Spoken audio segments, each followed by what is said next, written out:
Hong Hong Hong. It's your boy King. I think we need some music to start off. I just want some chill jazz. What's like a good background? Is I you figure like here?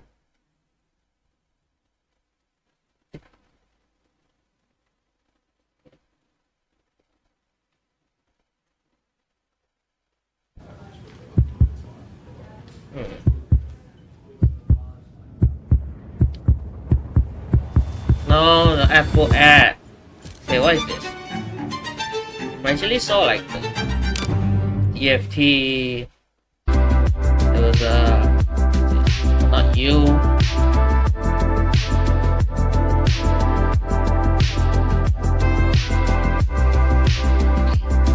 This, not this.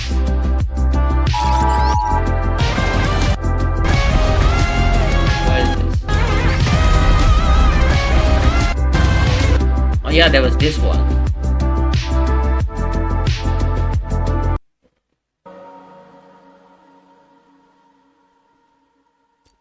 Let me go for, wait, there was a trailer just now, right? For TFT. Soul Fighter. What is this? Yeah, what's this?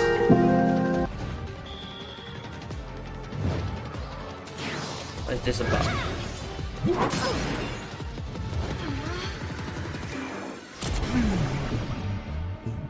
You're lost?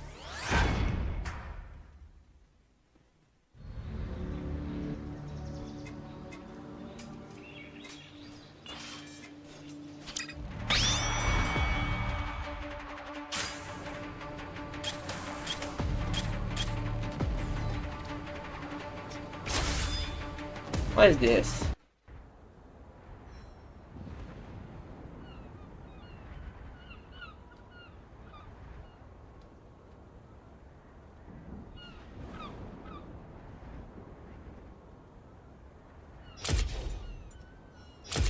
Hey, wait a minute. Let me go back.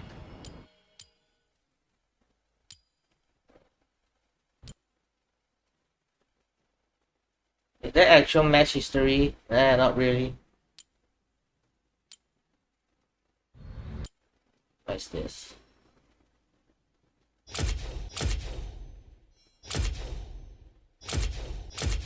Shrine Battle Pass.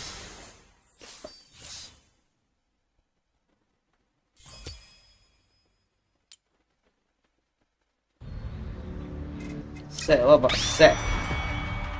Go ahead.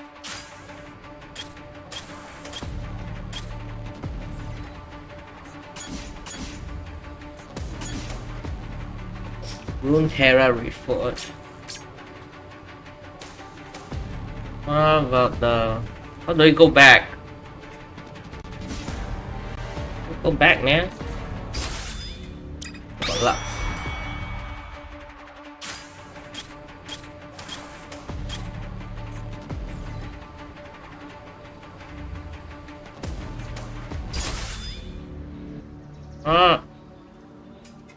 What about this one? Deal 10,000 physical damage. What?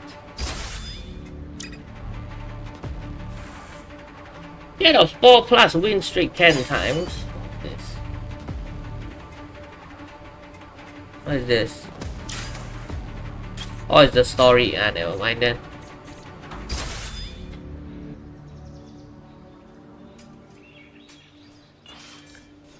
These are all only count into Chrome.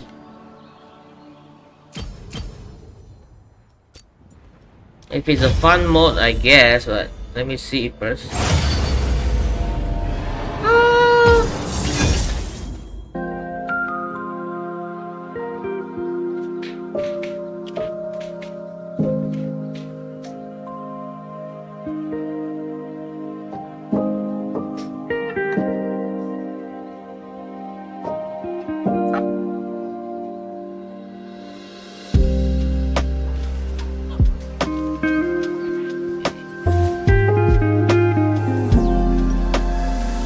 Listen to this.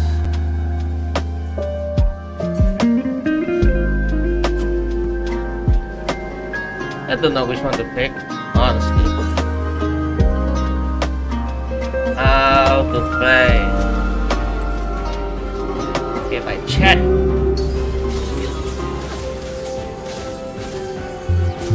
Chat skills.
What is it?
Honestly, guess I'll take this. Who needs a beatdown?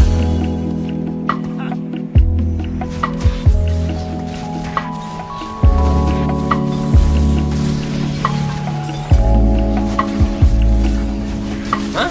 Why are they glowing? Yeah! Teamwork!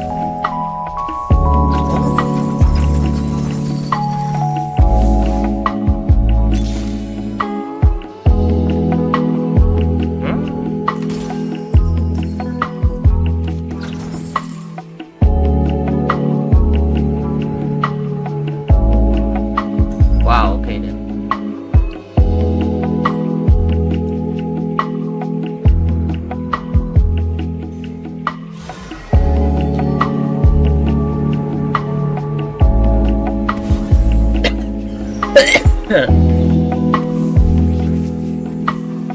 Ah, fuck.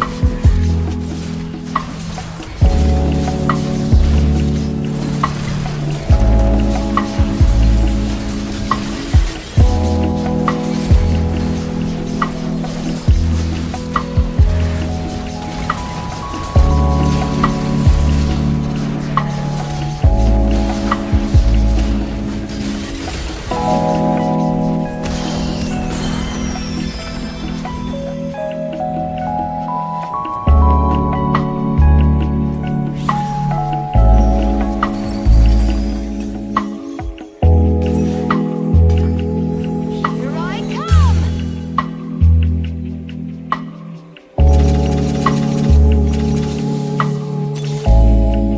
Piltover's finest.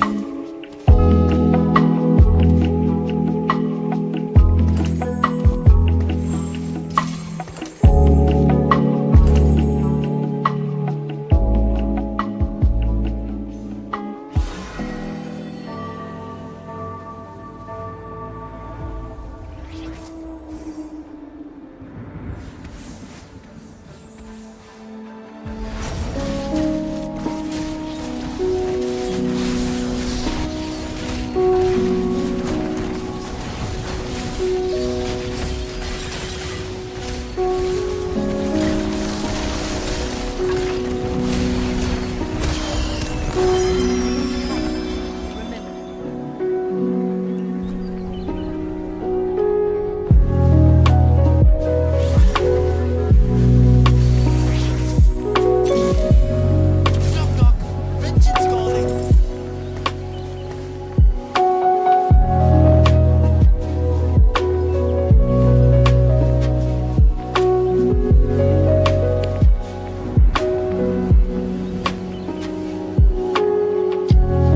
Oh man.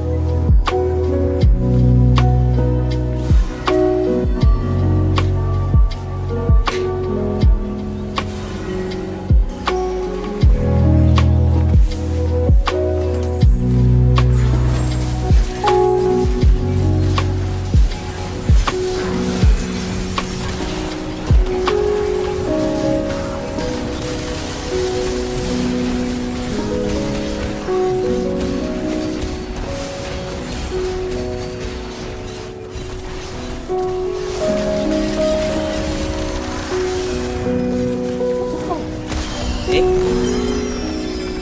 Live on without me.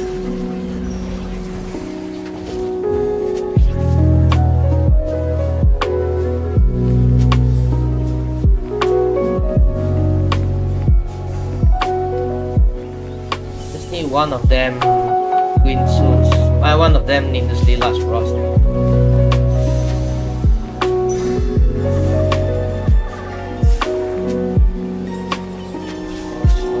Here.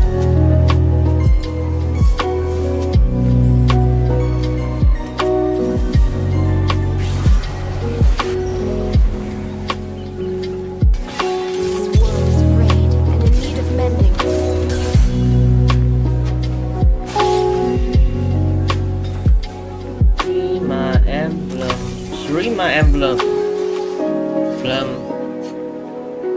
Wait, emblem. Oh, Noxus? Not really. I don't know why I have a Juggernaut emblem, but okay.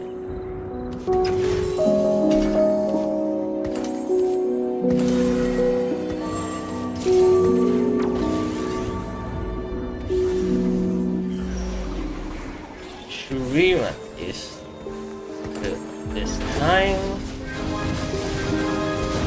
Don't know who's Juggernaut.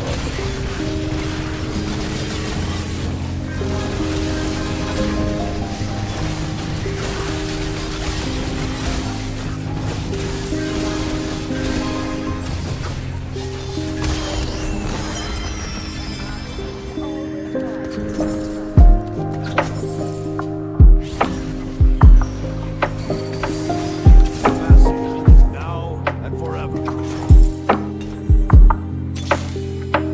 Shurima is not.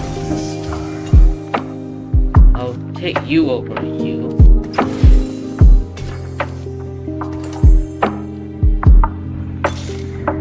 Don't know who to put, honestly. Who's left out? Boy. Built over. Bastion and Juggernaut. Bastion? They call me Bastion.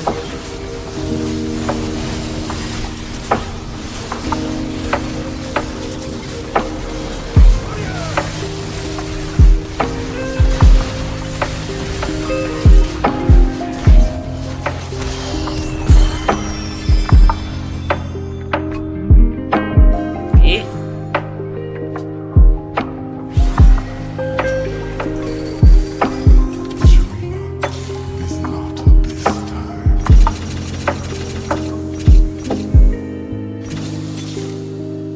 Knock knock. Vengeance calling.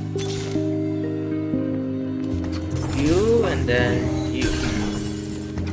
Demacia. Now.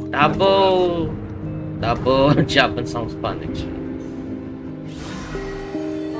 Okay. Don't really have anywhere else to put these guys. Bastion, okay. See why. Can see why.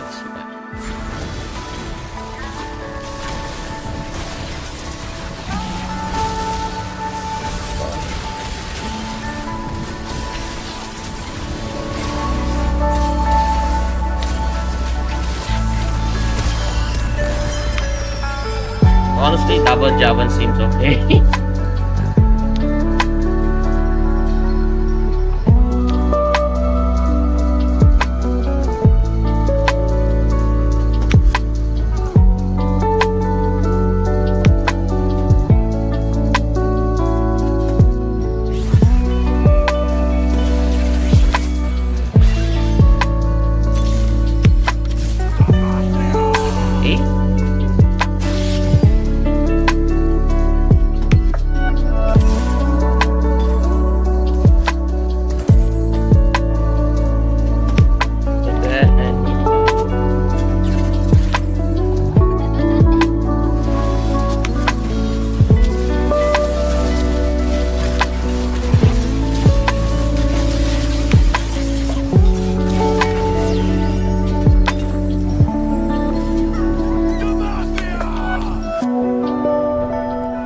Honestly, what should I put on? What should I put on him, actually? But Annie's still, Gwen is still here.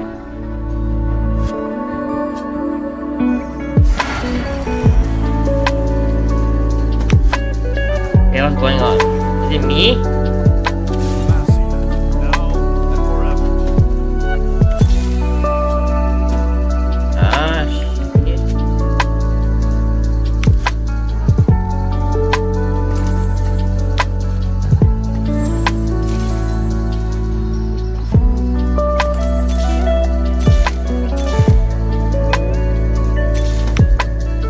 Don't take. Give my name and know my strength.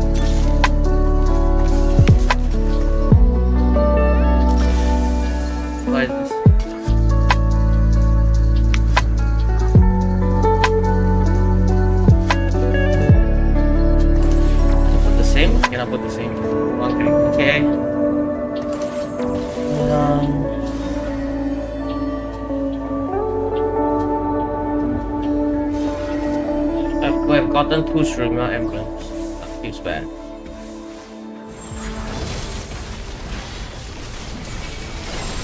Yo, what is they're taking? Oh, what?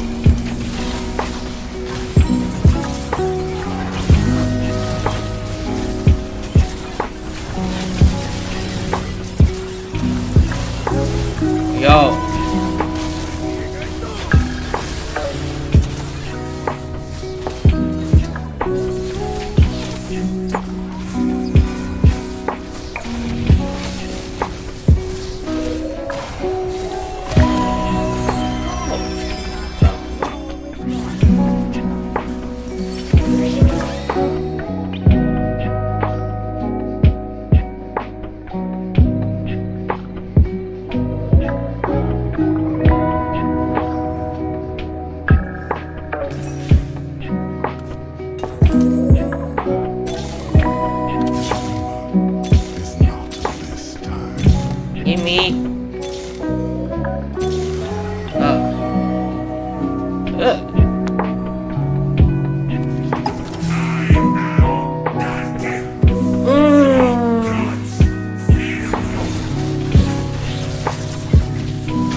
That skill hit.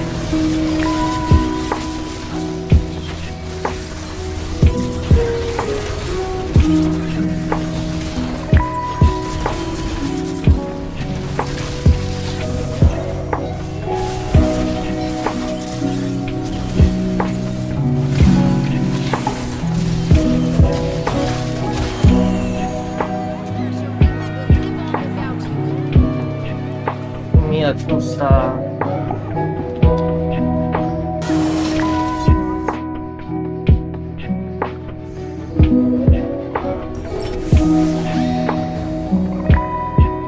Okay.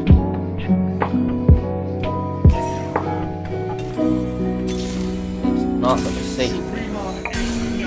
Oh man. It's still 10 characters. Give me Tommy on this guy. It's better than Tommy on this guy.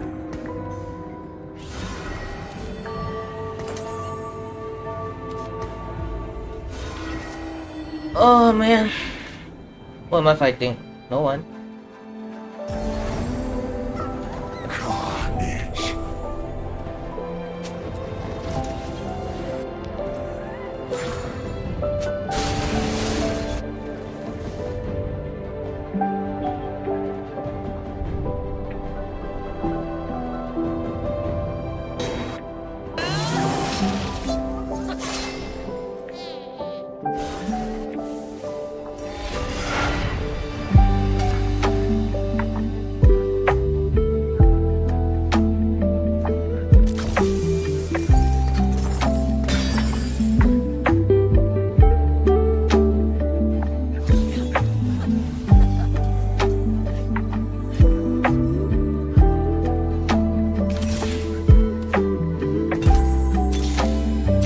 Actually, I just need Javan.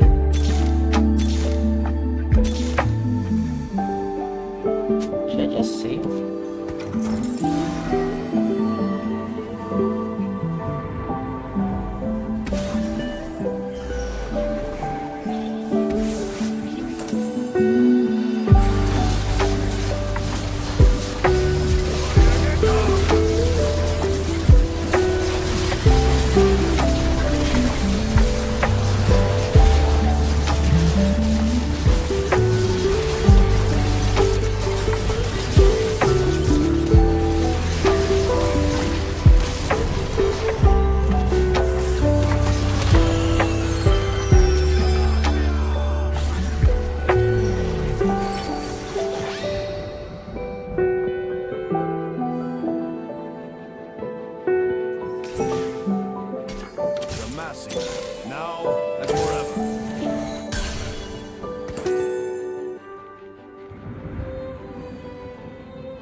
Is not of this time.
They're forcing me to play a long game. Can I play Hyper Roll?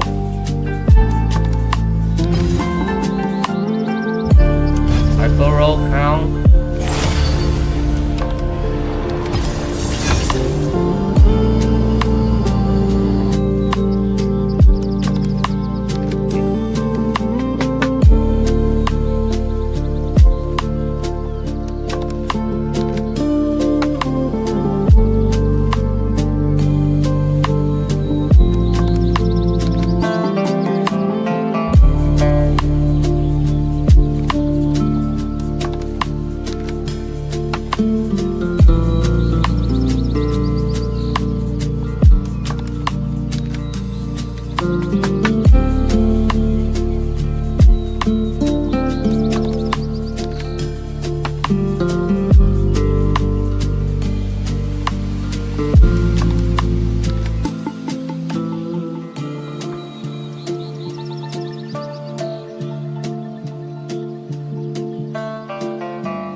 And don't come back!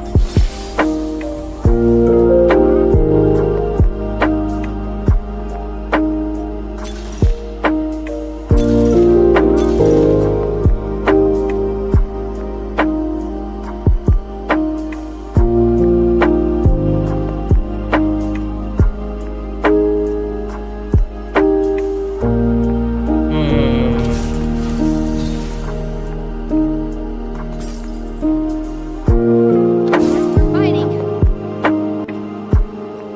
Y'all know that. If the other one started, must have kill. Where He there is killed, man. evil, I shall go. What are you guys? Out of my way! Oh, 2-star. Glad already. Glad.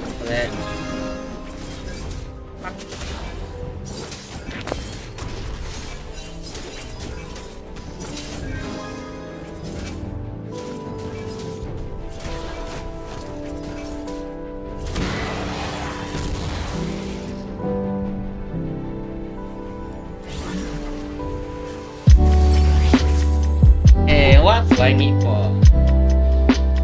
Yeah, don't need anything for heal. That's heal. Message. Yeah, I'll take that one. Where there is evil, I shall go. Need kill. Yeah, okay. I think the only way to play the Marcia is through kill.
3-star kill.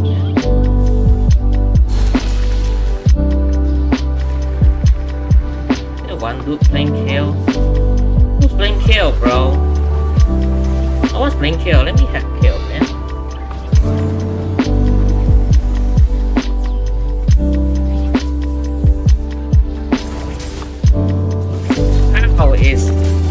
How is he the strongest unit? Why is Galio here?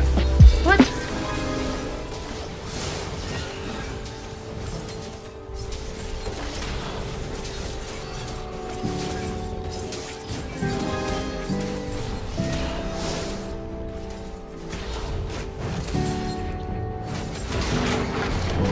Knocks us his ass.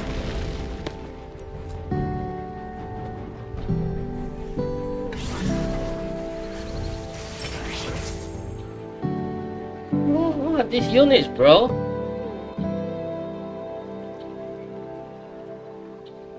I don't know, man. Blood for Noxus. Kill. I love Demacia. It's the only place I've been. Kind of need her actually. Should I lock it? I think I'll lock it. Why is there a Gwen here? What? Oh wait, I had the.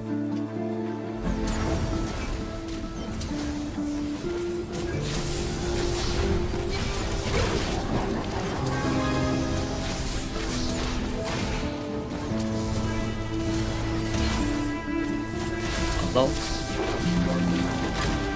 Do I win this? Probably not. Okay, no. Mashiba. Must hurry if I am to win. I really want the. Oh man.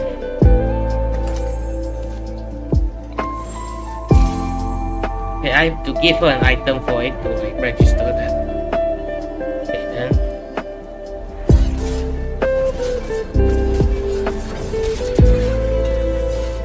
I have Demacian Gwen, please.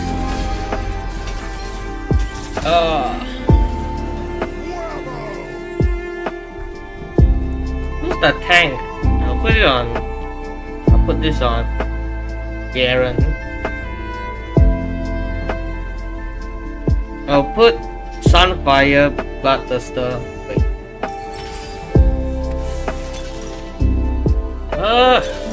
Not really interesting.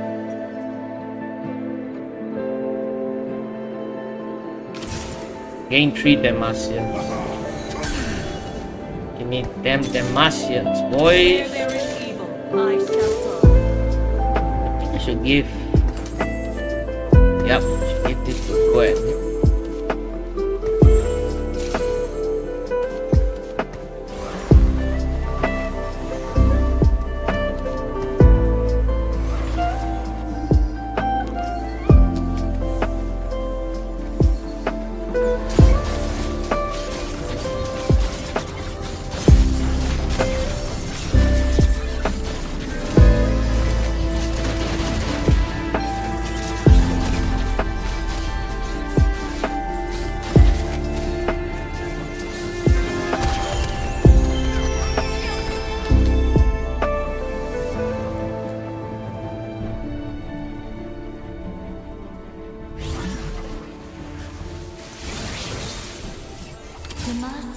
Give me these guys, bro. Wait, what? What do I have?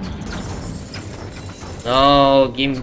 Oh! I stole a kill accidentally. Victory awaits. I've got you. Kill!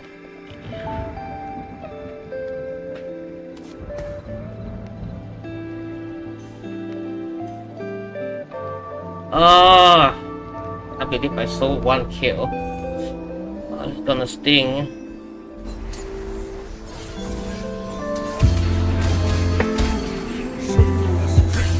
Okay, what? What? What are these? Drip. Champion duplicator. 1 more kill, please. Oh! 1 more kill.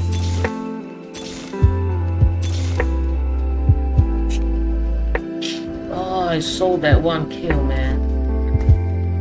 Ah, Shiba.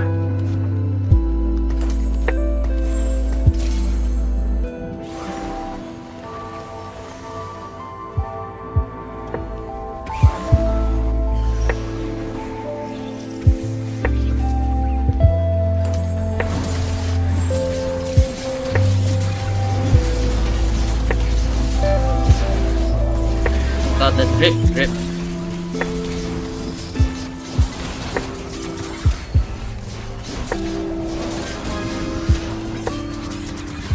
What? Where do you move? What?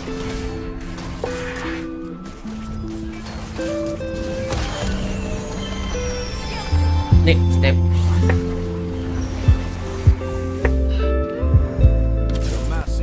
Oh man. Sheesh.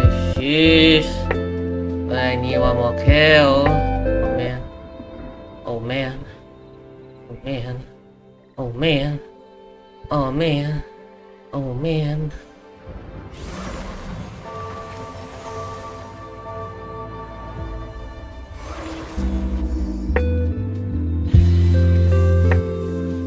By Kalista.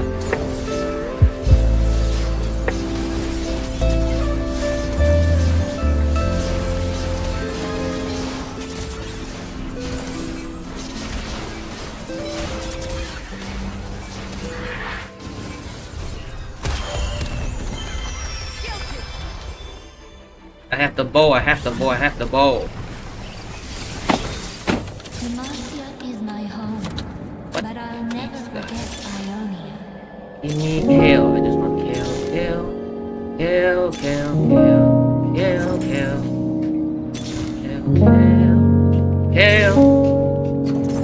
Kill, please. What? What is that?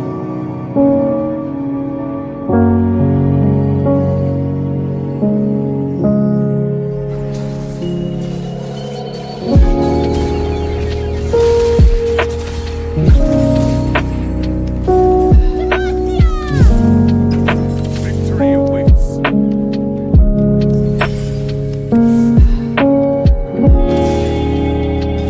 Victory awaits. Me. Kill.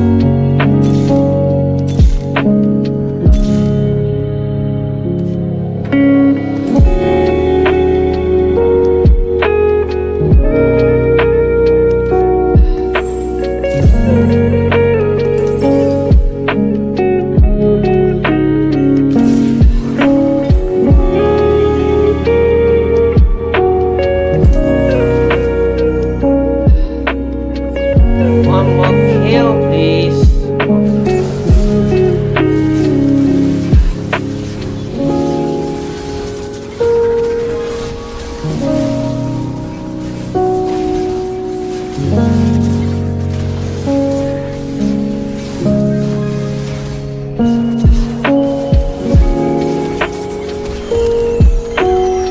Oh, please, oh, please. 19%, come on.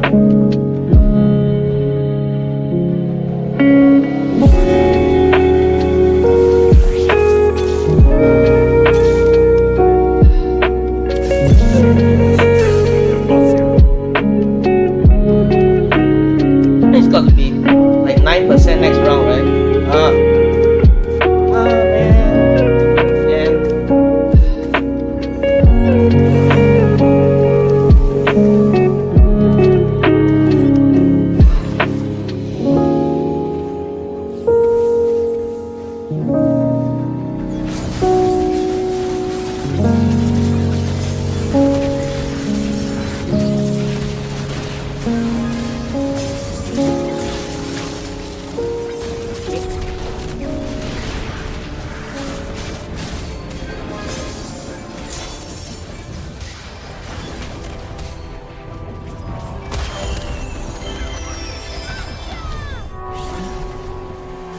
Oh, one more kill. If I sound rude, it's because I've got a world to save.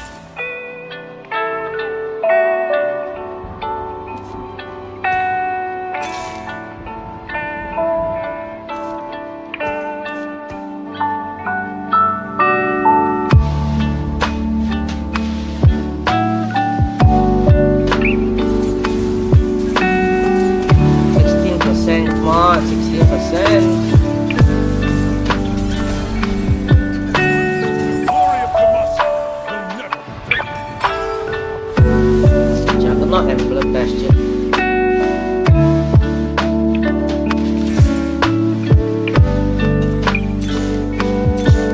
Need a tail. Tail. Oh yeah, I need this guy actually. Bastion. hear my name and know my strength.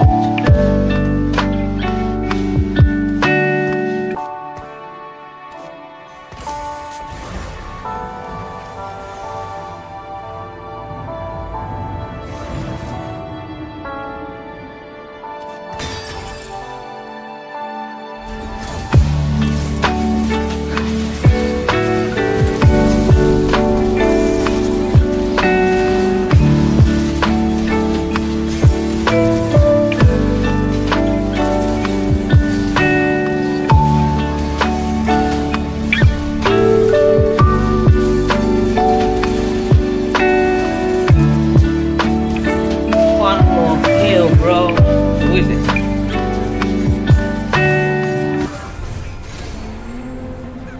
Guilty. One more kill, man. Victory awaits. Kill. Or no matter what it takes.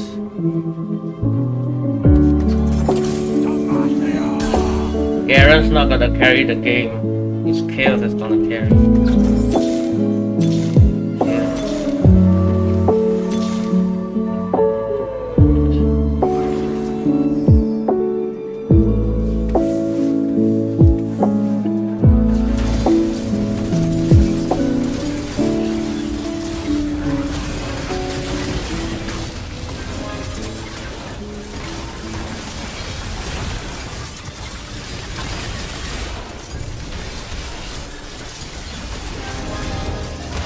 Oh, come on.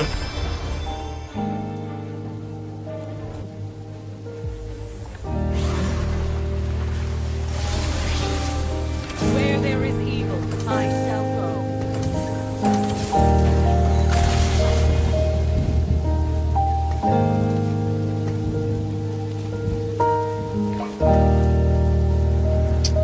Any other Bastion unit? Not really. Oh,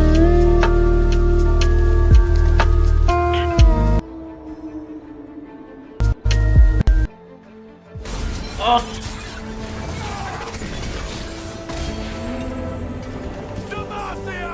Oh, I get the kill.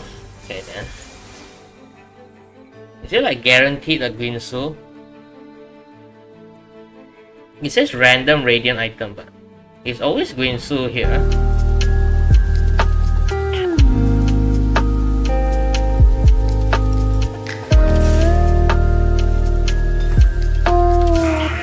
Slayer Juggernaut.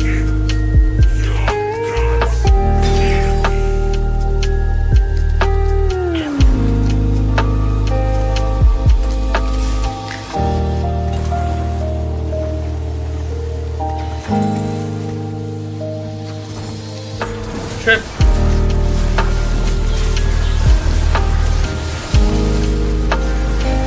Boy.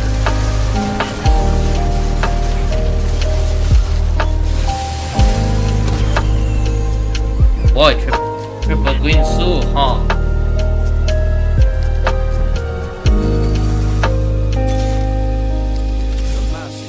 Now and forever. Double Javan is better than anything else you can get actually. I think double Javan is better.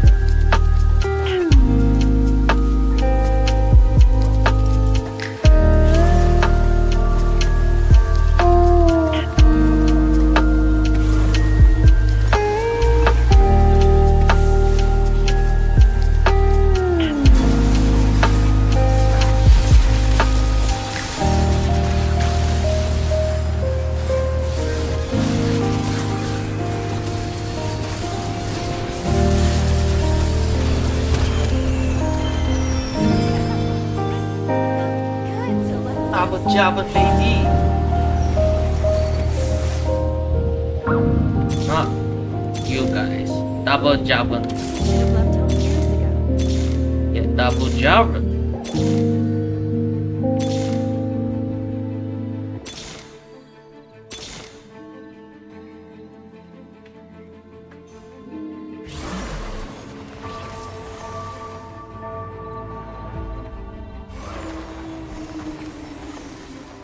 The first place guy.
Collector. Yes.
Here I come. Consulte. Hear my name and know my strength.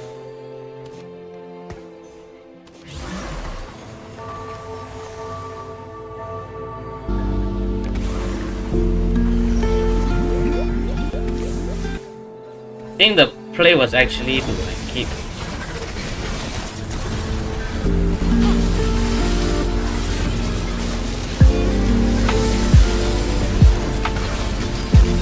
Oh, yeah.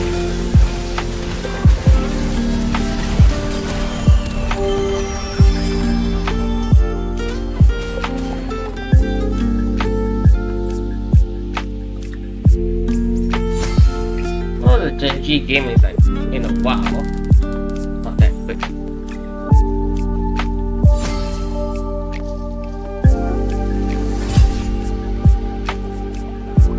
Yeah, how is this?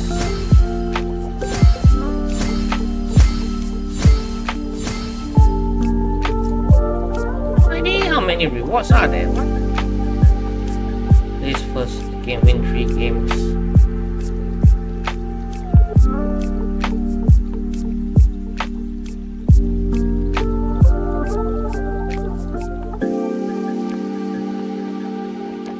Three-star 5 champions.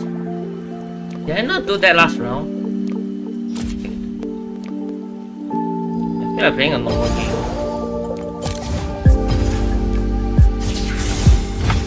See if I'll lag, but probably not.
fought all this time.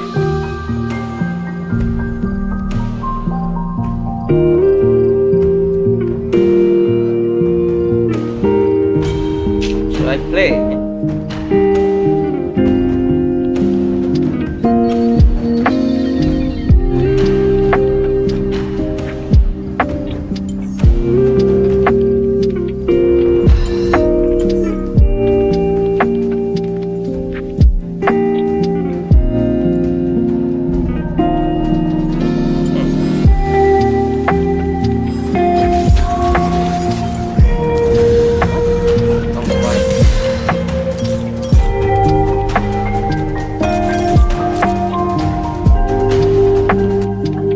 Fast for what?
Welcome to Summer's Rift.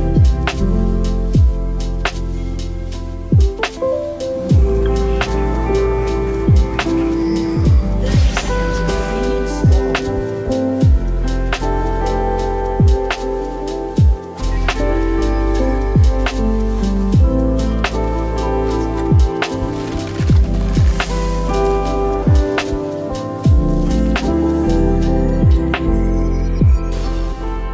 Hell.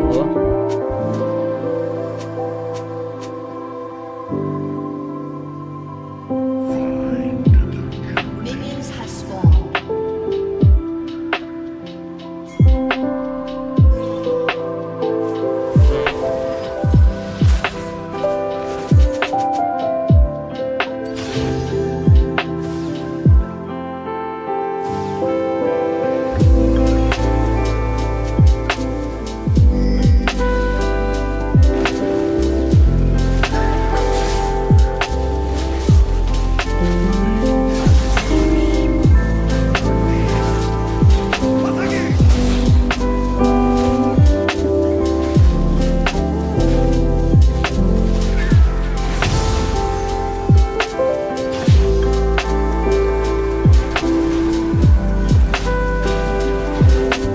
Feel it?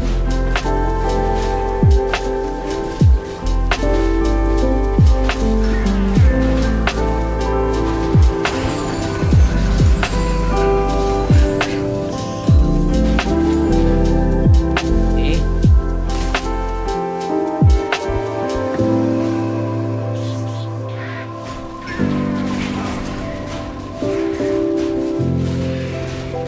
I think kills are easy getting.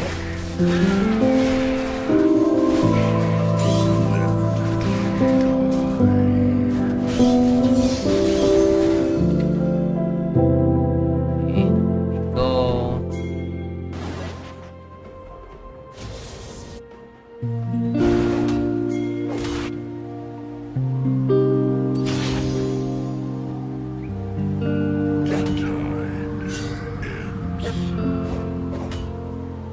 Oh my god. What? First blood. What's that?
Don't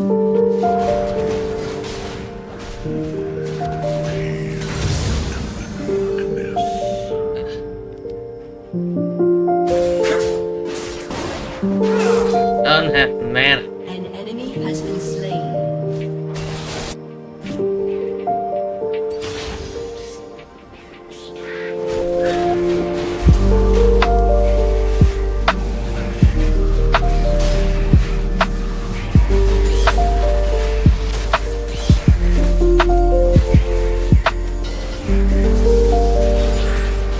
Oh my god. Why are you guys still there?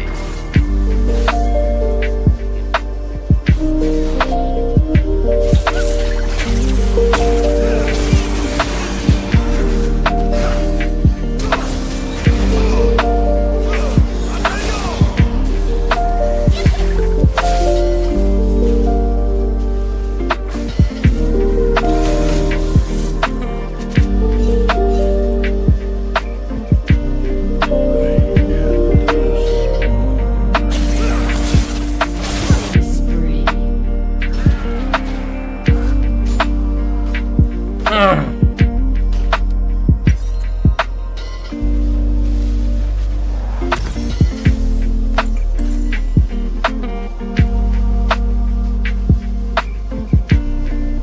This little shit keeps stealing my farm, but it's still like only it's actually 8 CS ahead, so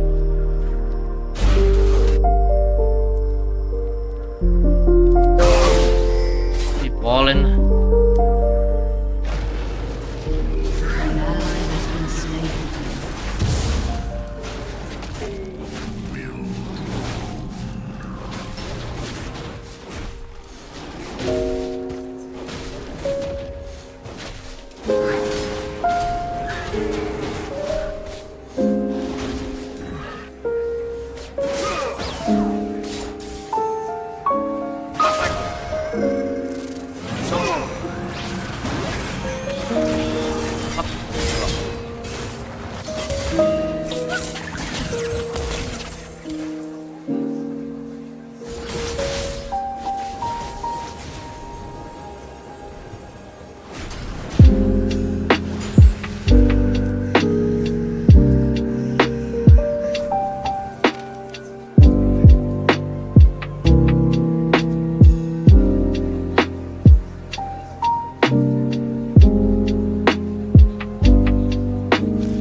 An ally has been slain.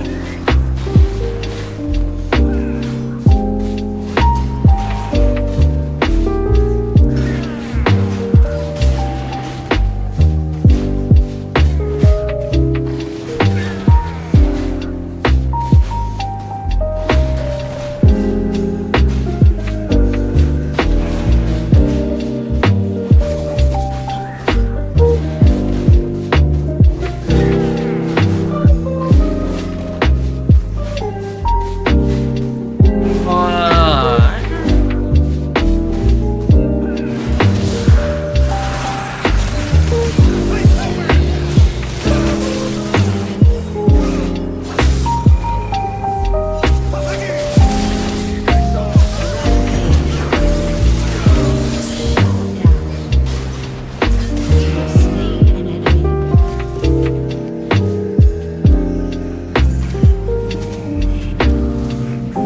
ally has been slain.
Shut down. You have slain an enemy.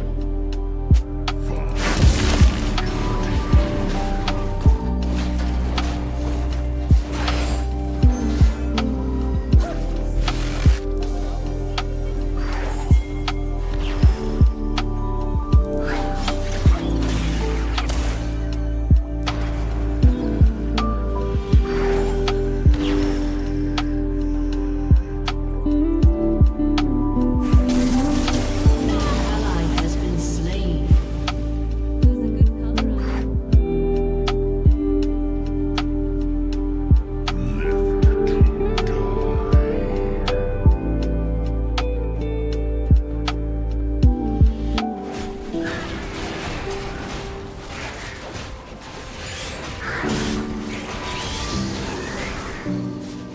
Your turret has been destroyed.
An enemy has been slain.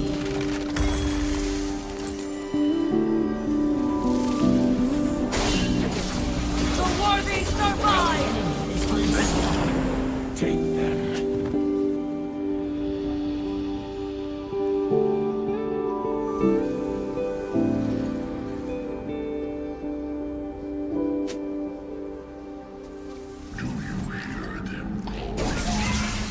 Your turret has been destroyed. Your turret has been destroyed.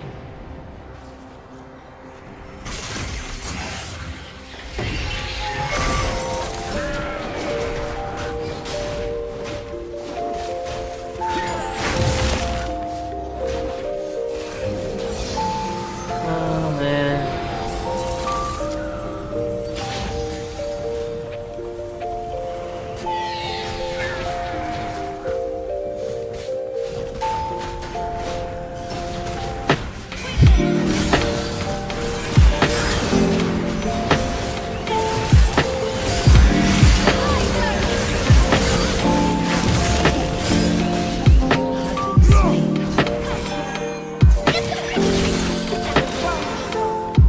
Oh, go in, man. Oh, God, missed.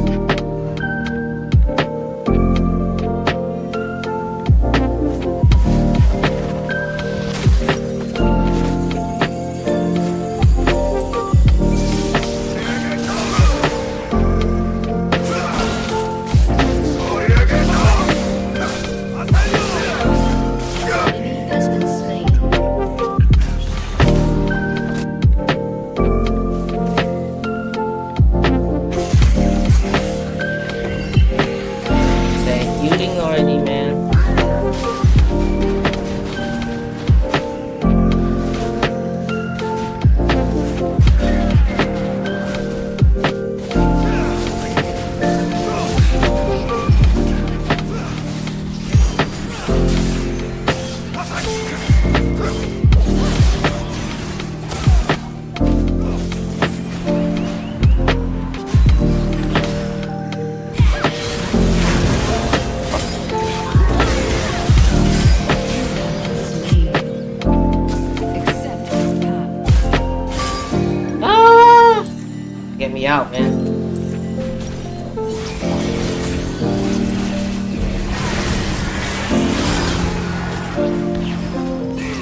Fuck you.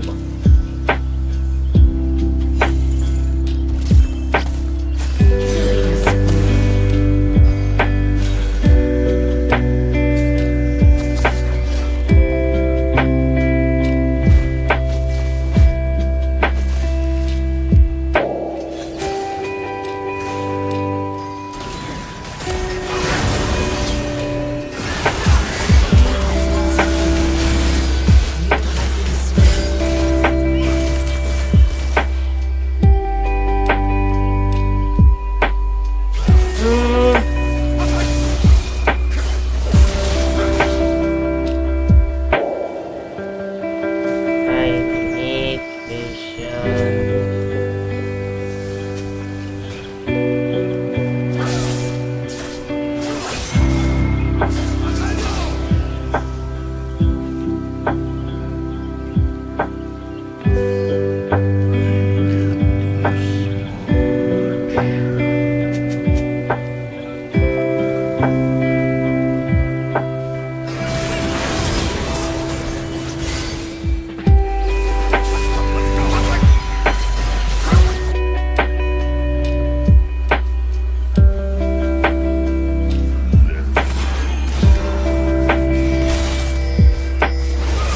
Ally has been slain. Kept running, man.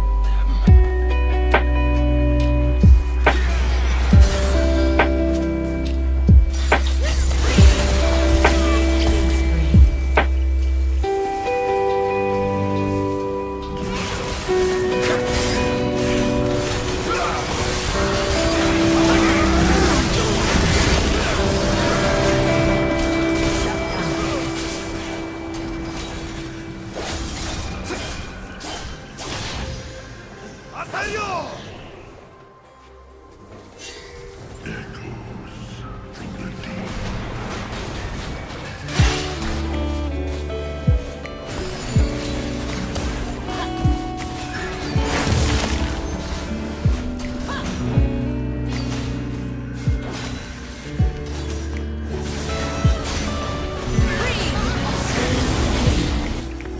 Shut down.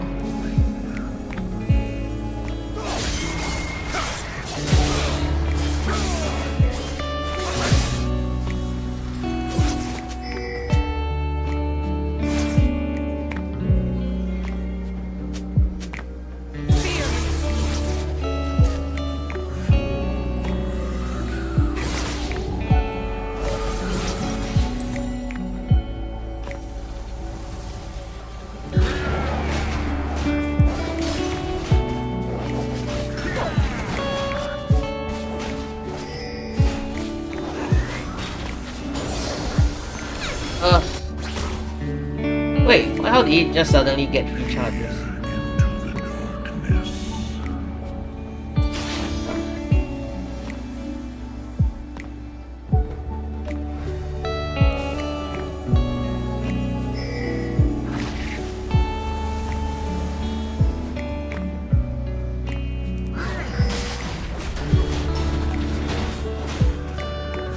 An ally has been slain.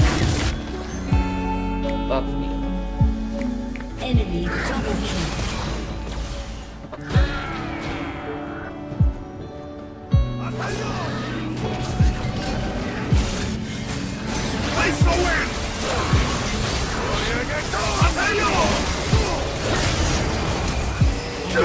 Has been slain.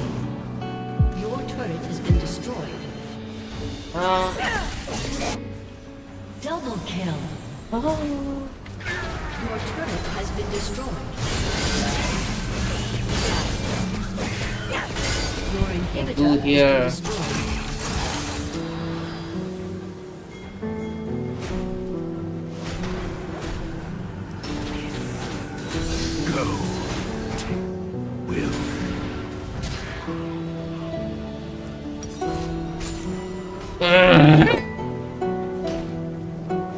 These guys are pain.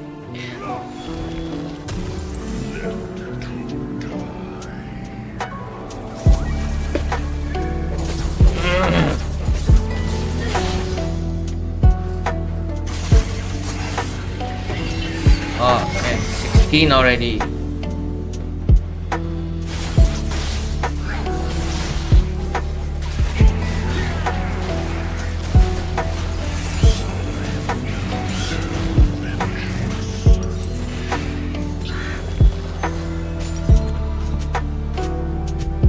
Oh, this is the last fight of the game, baby.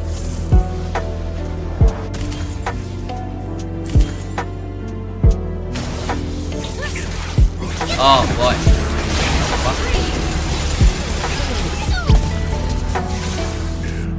Wow.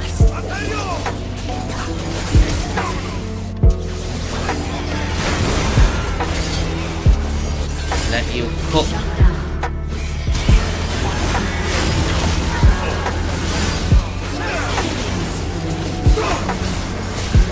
Have been slain.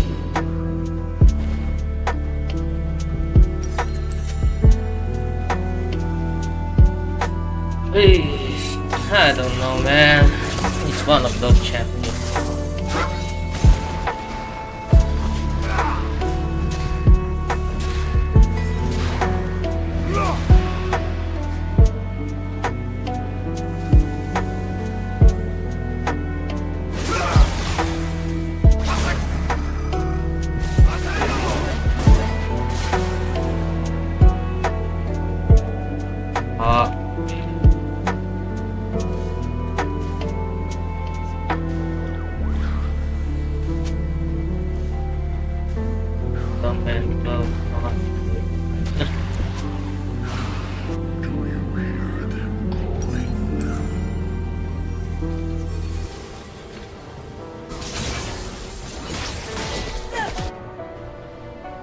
Your turret has been destroyed.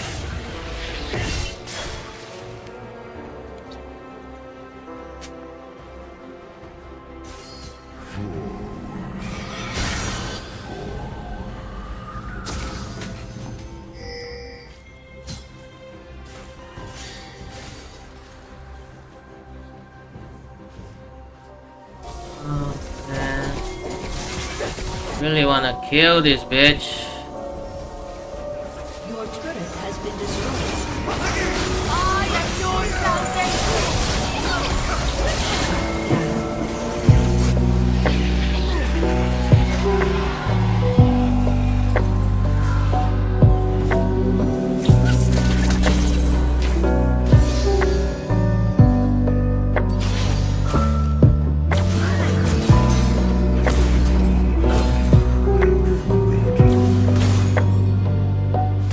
Ally has been slain.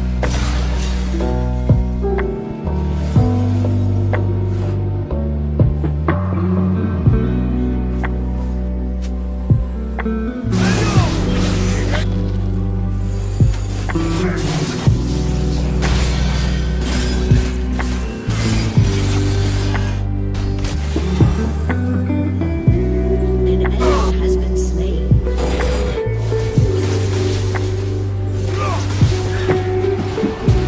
Join me, brother.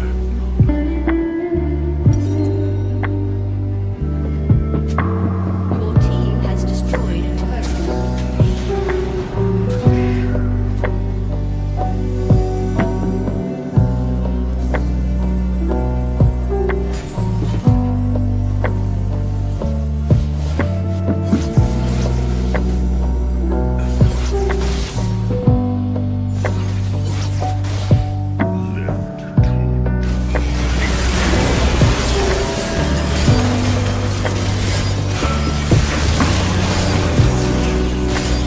Your team has destroyed a Not that turret. tanky either, am I? Oh. Enemy double kill.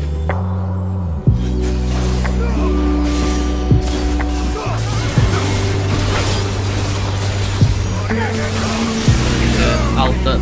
Okay. That would have been his best chance, but either way, Your turret has been just destroyed. get out, man. Your inhibitor has been destroyed.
100k points on Nautilus.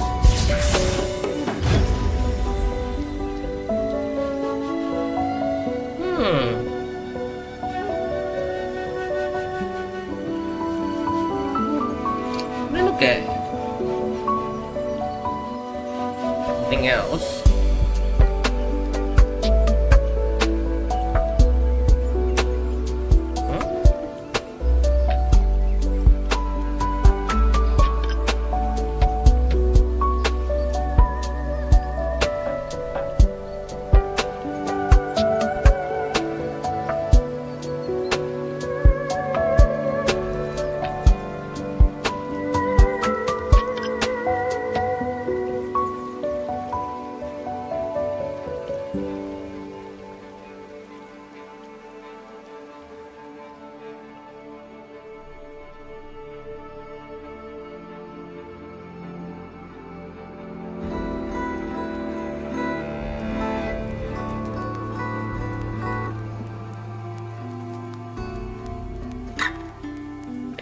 Just leave a 5-star. 5-star.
I can't find a game, so what?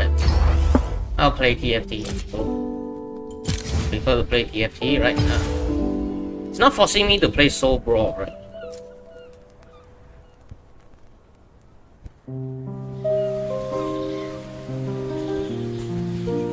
Collect 50 orbs. 3-star 5 champions. Just waiting for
God damn, how long is one game, bro?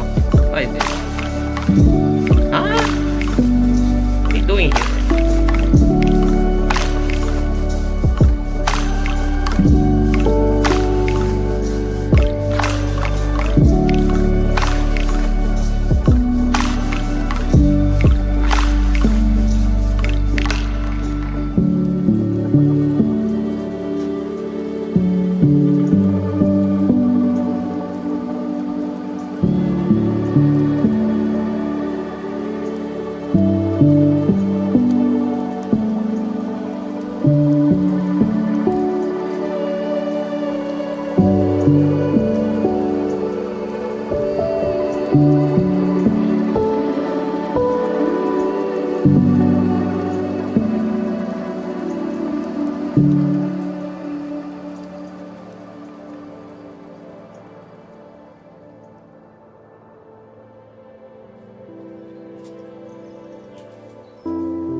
You.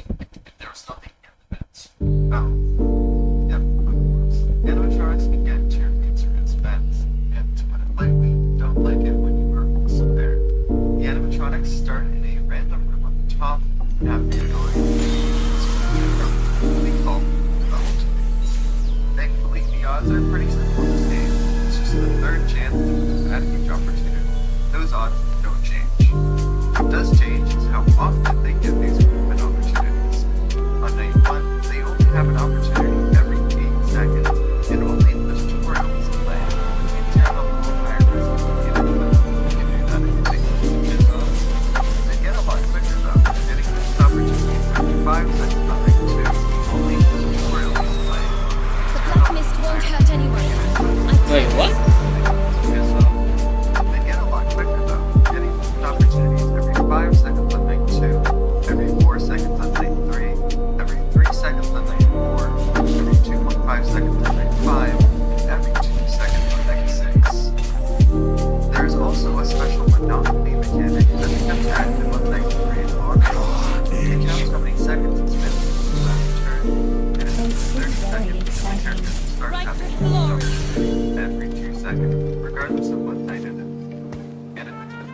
5 seconds, the characters will start having movement opportunities every second. You just need to turn to reset this, and you have to be doing nothing for 45 seconds, but you do see something counterintuitive.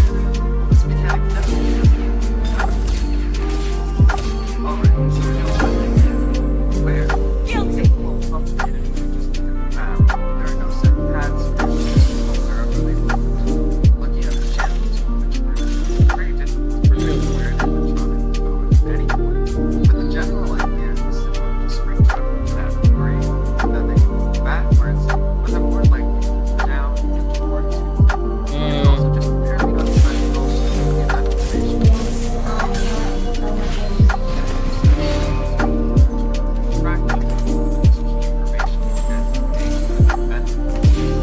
Vent? We're fighting. However, if you're looking at a vent and it's in front of you, Out of my way. if it's behind you, you'll hear it on the opposite. Titans Resolve. I don't feel like putting Titans Resolve Instead on your what's this Yordle called again? vents. Wait, where's the name? Oh, Poppy. That the cloud vent I feel like putting it on Poppy.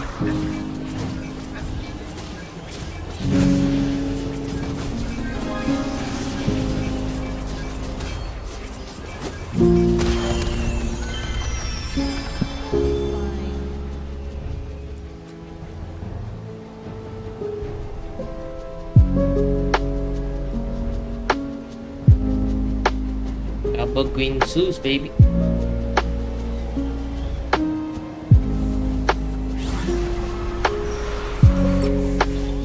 Okay, one fact is, does Giant Slayer actually kill giants? Like, I'm not saying like rhetorically, but how much damage does it do?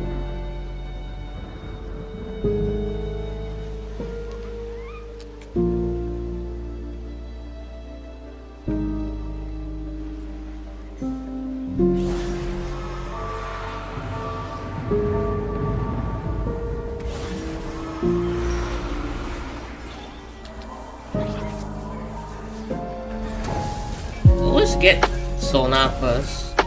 Today I got a lot of first Sonas.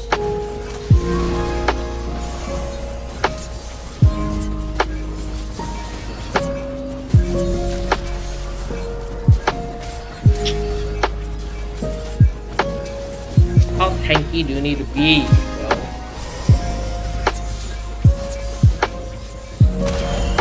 It's good that Poppy gets the icon actually. I don't think Kale needs it that much. I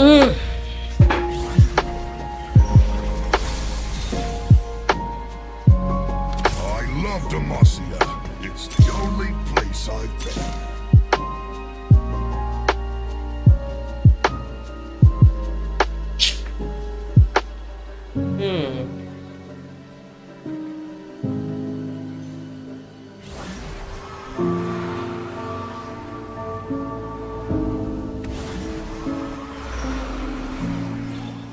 Jean Danjo.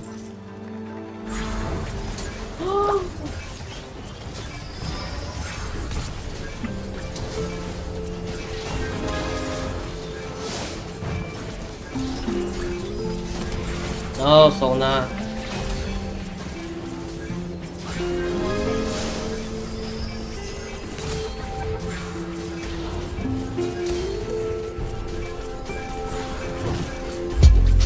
Ooh, the shield, no?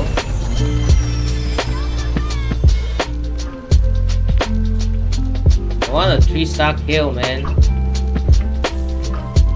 think like I said just now, I feel like 3-star kill is the only way to carry this on Demacia. We're fighting. Doesn't seem like I'll get it, but I'll try. I just keep pulling.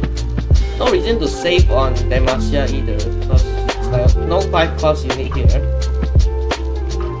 No 5 cost unit, so you can just keep pulling if you're playing this comp. Oh, there's a Tarek though. Yeah.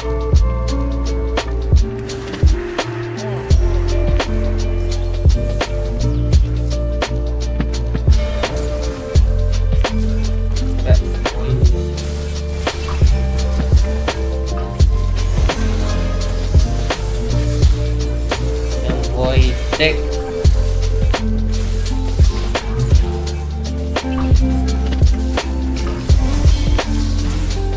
Huh? Wait, this come.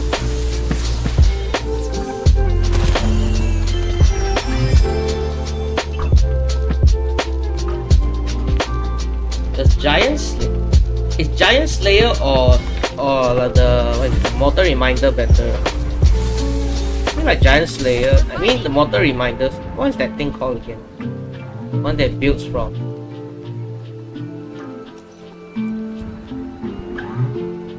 As Ionia changes, What do you hear from?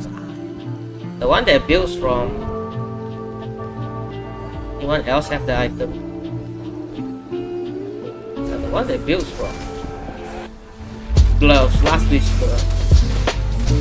I think reducing armor is better, right? Use 24. Ability damage.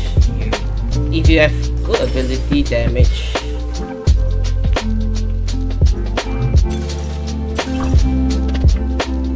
This one's good. I need kill. That one can help me get kill faster. So I'm using that.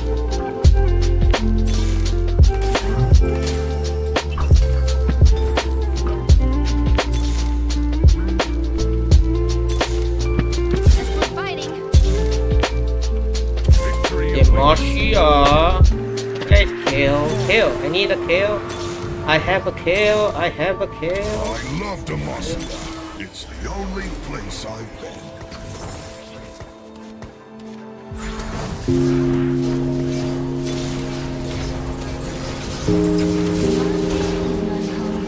Wow. Why are there so many people behind? What? Where are you? What? What's going on? It's Ionia? Ah, damn. How did they get behind? Wait, what? To see the replay. The replay.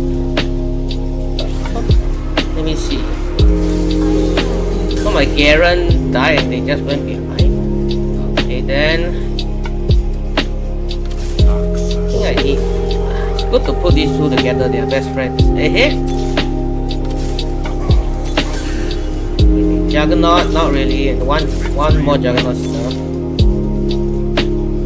Is it Bastion or Juggernaut? Better. Then Juggernaut. I think it's about the same for the buff at 2 units. I think it's the same. Witness true strength.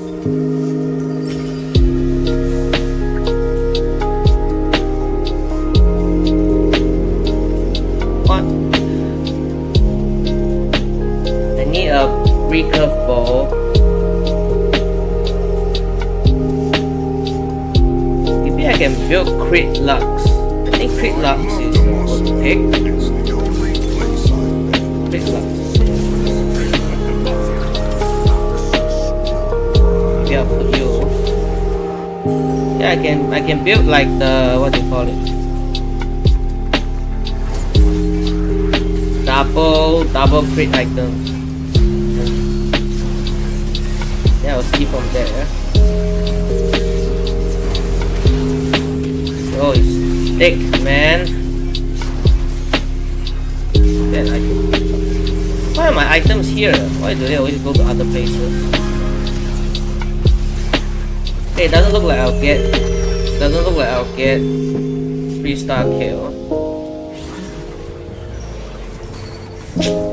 That's why I'm like pivoting to another carry. I think Lux is the other carry for Demacia.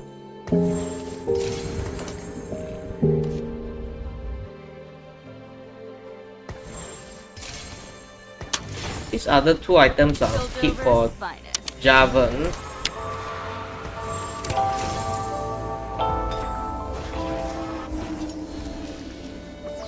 Javan and Lux. But I'll pull next round though, because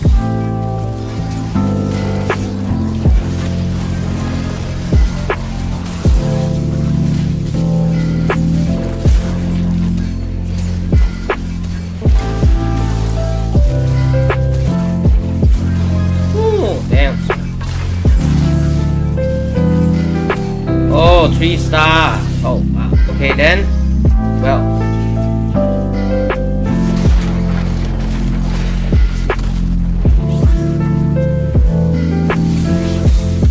Right to glory. As for fighting, Demacia must lead by example.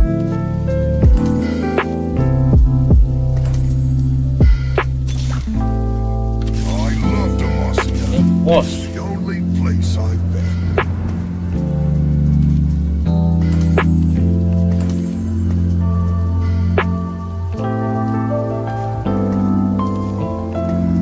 Don't think a 3-star Galio will come. You can see. You can try.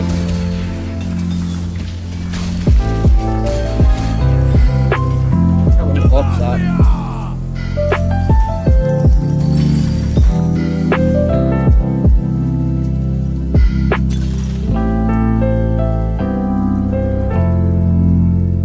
Needlessly large bro.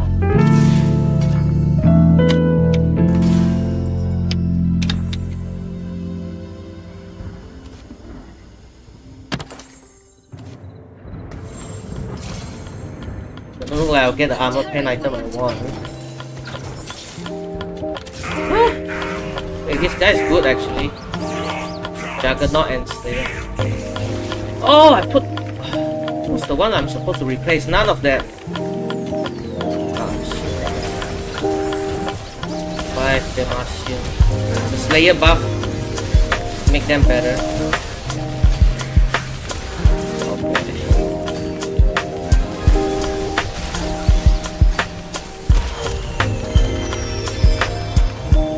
What am I doing, bro? Oh? I'm indirectly saving my money. I have 50 gold. What?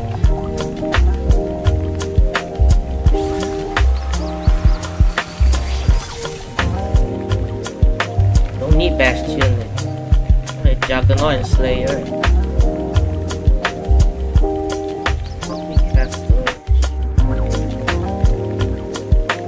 Multicaster strategist. The other good unit is Teemo. I think Teemo's like good in every team.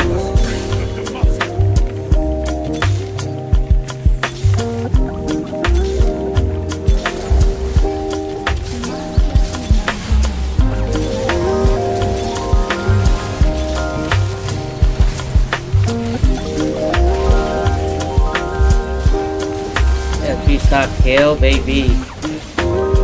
Play that 3-star karma.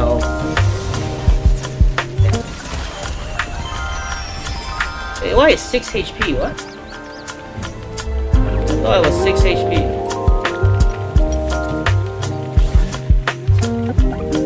What's going on?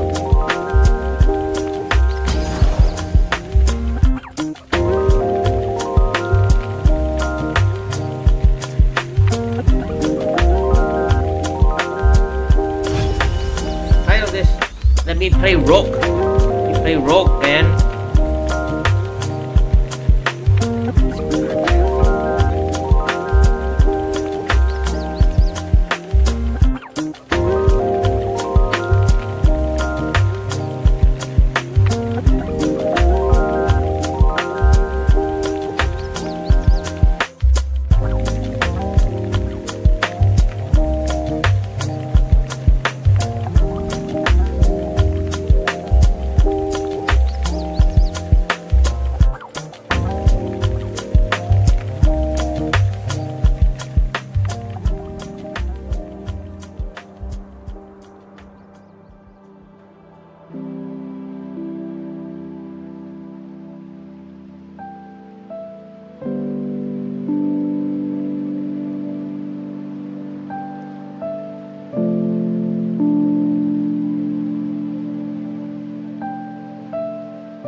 What pick?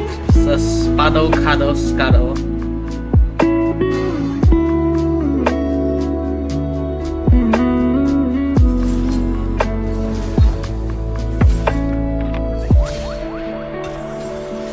Wait, who's playing later? I know it's Genji versus like KDF. I take away smile. Rogue. Okay, Rogue. Wait, who's playing later? No, any no. Freaks. No, no, no.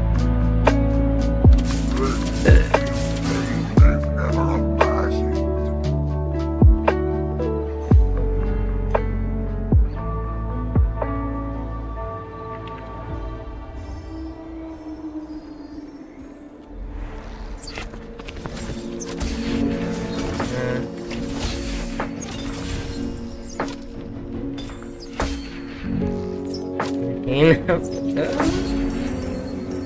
Are all summoners so weak? Noxian Rogue. I'm gonna play Noxian Rogue. Thief gloves gain 30% attack speed. That's actually broken. But do I give this to Zed? Is Zed the best guy to give it to?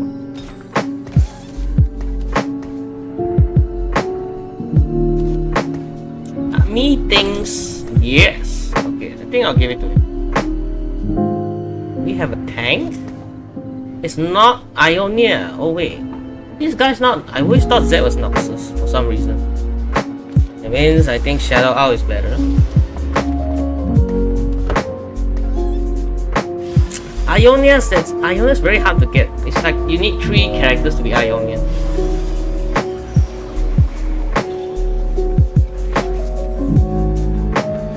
Look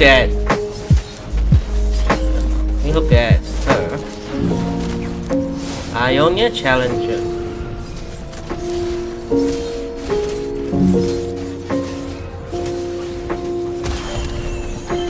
How do you lose? What?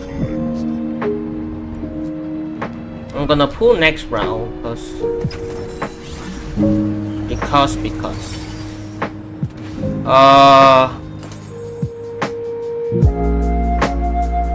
need this actually. I'm not gonna build Ionian. The Shadow Isles are just the beginning. Ionian Rogue Slayer. It's quite interesting that Slayer is here. That means I can technically play KO. Ionian. There's 2 Slayer. Wait. Oh wait, never mind. I trolled. There's no Slayer in Ionian other than Zed.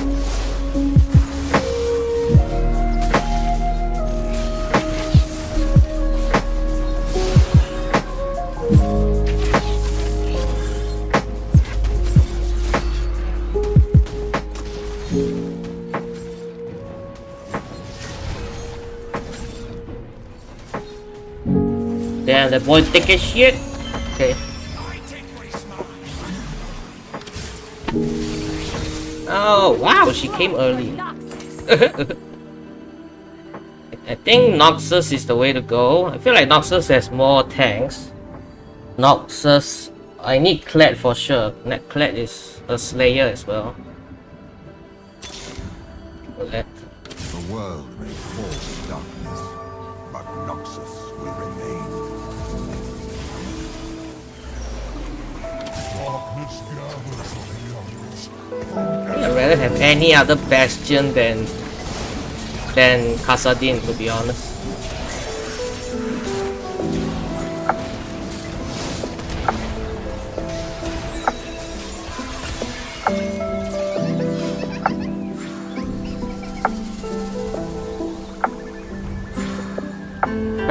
Wick. There's John Wick here.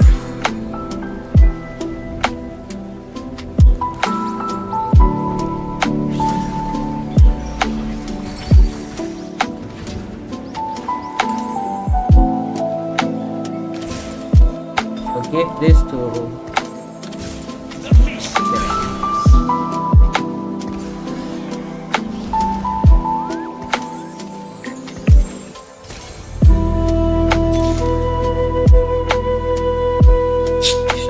cooling. Like Shadow Owls. That guy's not. That girl's not. I think Maokai's not the best character. I think Noxus has 2 other tankers that are better.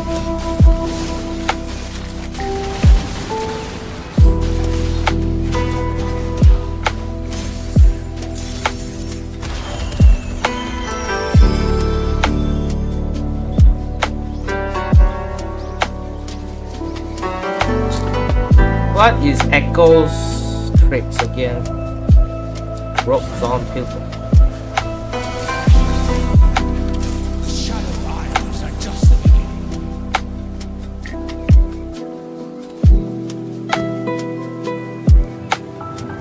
Give me flat, man.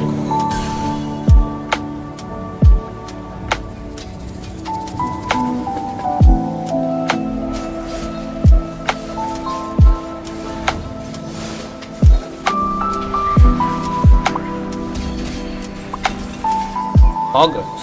So much stuff. I take what is mine.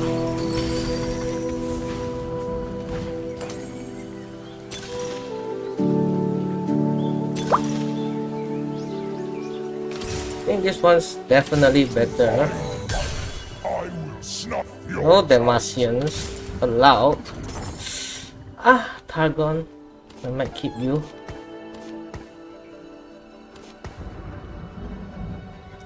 Should I just put double blue buff on her? Yeah, do it, just do it. Did it attach? I was lagging.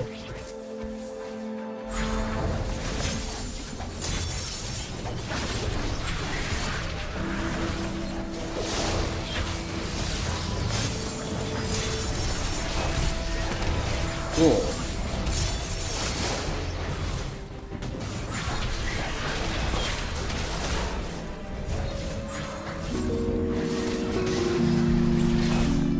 Yeah, so rogue. Come on.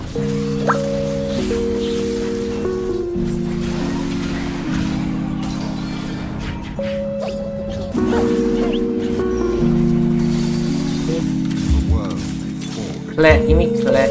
but Noxus will remain. Well, everything but clad. Give me clad, man. The world may fall to darkness, but Noxus will remain.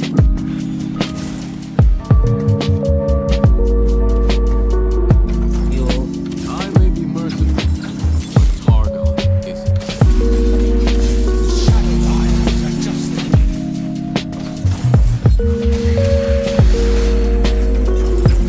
I take what is mine.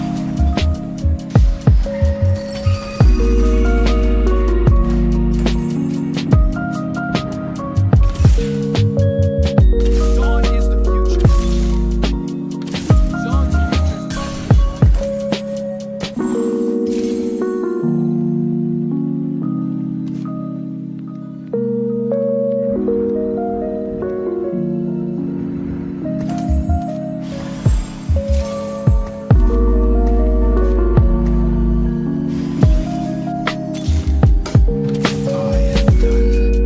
Kind of have to pull for 3-star vehicle now, because I can have a chance to get it.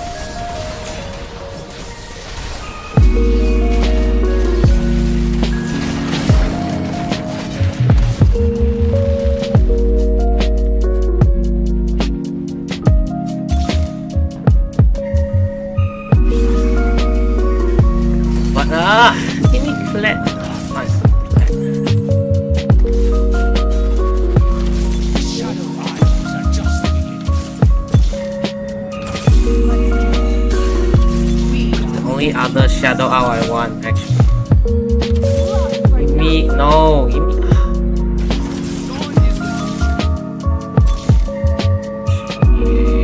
Yeah.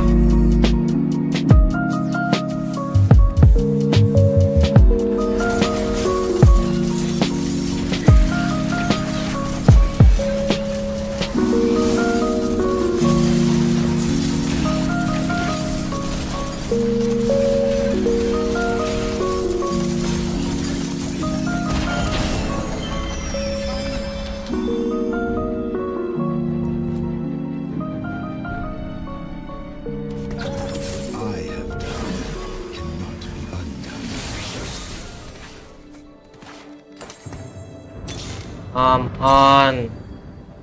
The world may Where is fall the in darkness, Diego? but Noxus will remain.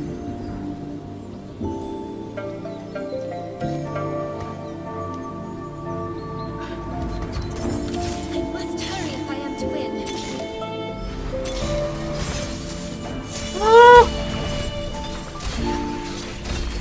What is this? Lost or not. I take what is mine.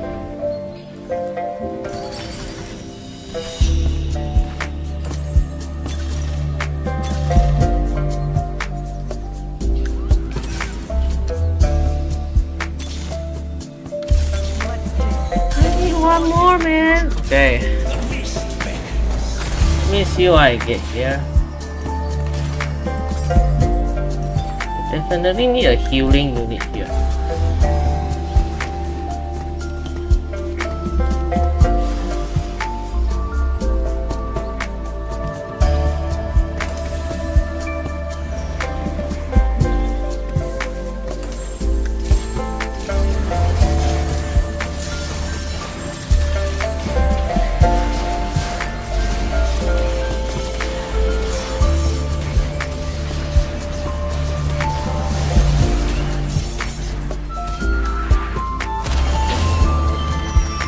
Too bad for this guy, everyone's playing rogue.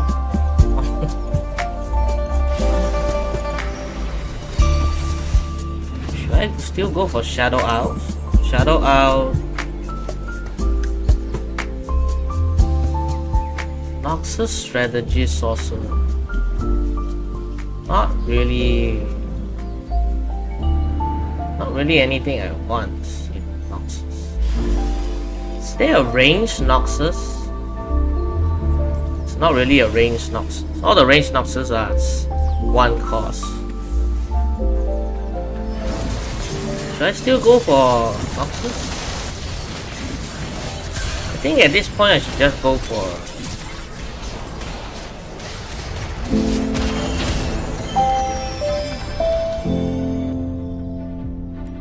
the range units, right? Blindly into a storm of souls. Shadow Owls, Runner, Gunner. Wait, Runner, Gunner? Gunner, Redeemer. Redeemer.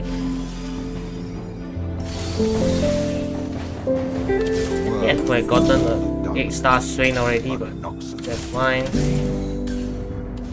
I think Rogue Strategist.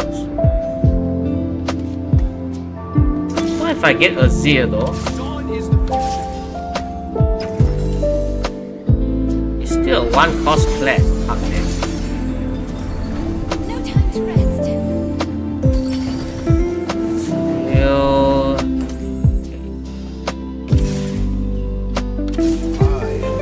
Not like this one.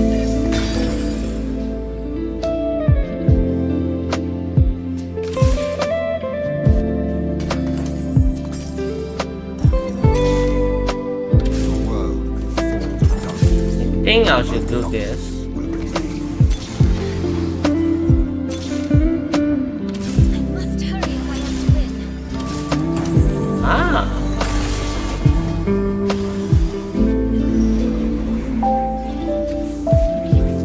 Your turn.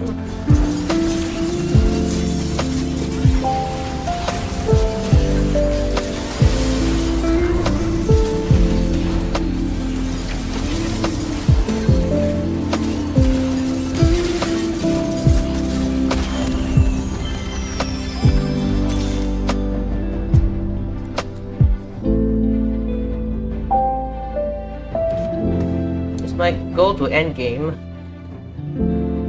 I don't think I want any other slayers here. Bruiser here? No. Invoker? Not really. Zone? Who is Zone again? Zone Gunner. Maybe I'll take Zone Gunner. Shurima is where all paths converge. Should I just go? Should I just use this guy? I feel like Noxus buff is that worth it actually.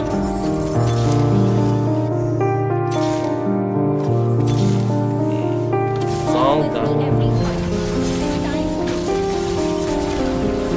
Oh boy, a 3-4 star Teemo. That gonna look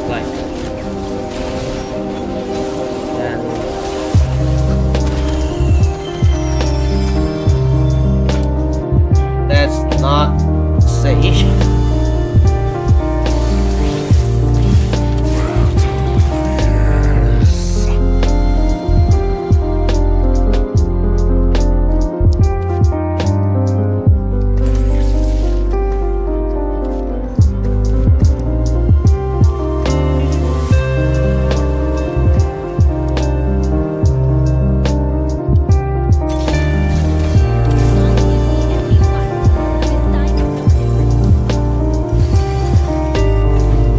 Slayer emblem. Slayer emblem. Who should I give Slayer emblems? Slayer emblem.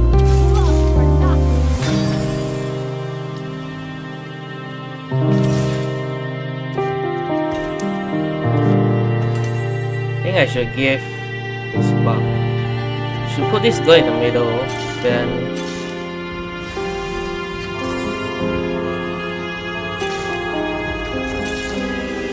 the double shadow owls here. Oh boy. Let's see. Tail.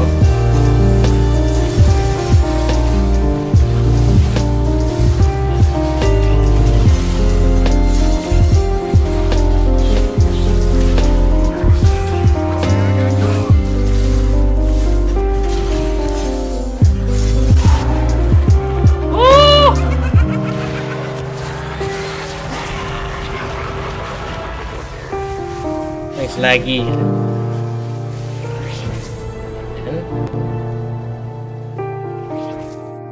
Okay, I think Genji is on now. Let's go over. Okay.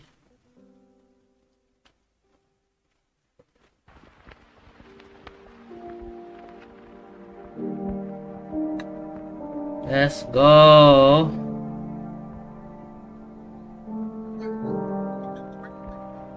No, buddy.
Let's go over to LCK.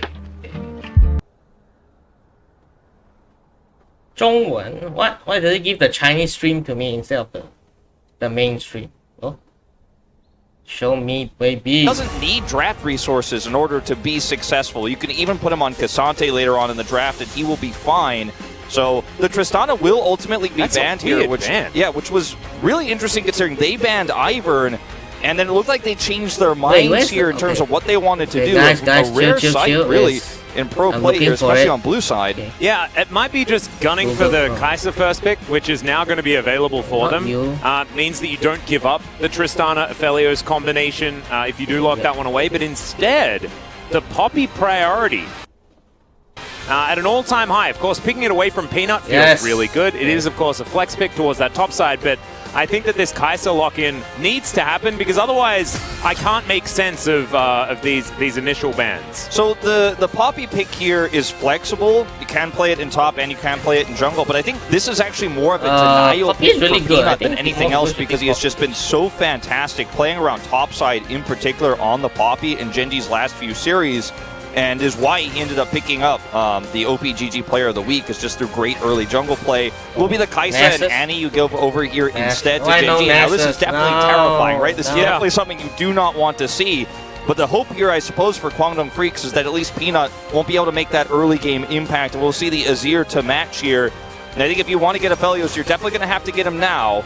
Yeah, or you lock in the Renekton and give Dudu a very strong champion. I think Genji almost guaranteed to lock Viego in the third spot. And Genji. Kwangdong Freaks, they can predict that. But that's because that is an incredible first 3 champions to be locked in from our undefeated team here in the LCK. If you were staring down the barrel of Kaisa, Annie, Viego, I'd be a little bit frightened. The Aphelios, like you say, is going to be locked in. A lot of trust here for Taeyun, and I think it may be misplaced, but only time will tell us. Okay. The Kha'Zix here instead. And this is just Peanut saying, I am going to out-jungle this guy. In terms of ganks, he may be able to make a high impact, but in terms of taking camps away and getting heavy vision, that is exactly what you're looking for. And not going to lock in the Renekton just yet here, because it will need some protection bands, if that is what they want to go for. The Rumble is taken away here already. Rumble. And if you're Kwangdong Freaks, now you have to think, maybe we have to ban Renekton, potentially that Jax. Really, it will actually be the Rel they focus down instead here. So no matter what, Doran is going to have the pick of the litter on the top side. He'll be able to get that counter pick for red side as well. I think you can almost guarantee that Genji looking for a Rakan pick, possibly, on this fourth slot. The Jax going to be taken away, so Rakan or Renekton. Pick your poison, I guess, is kind of how it goes. Yeah. But I don't know whether a blind pick top laner on R4 is really what Genji want to go for.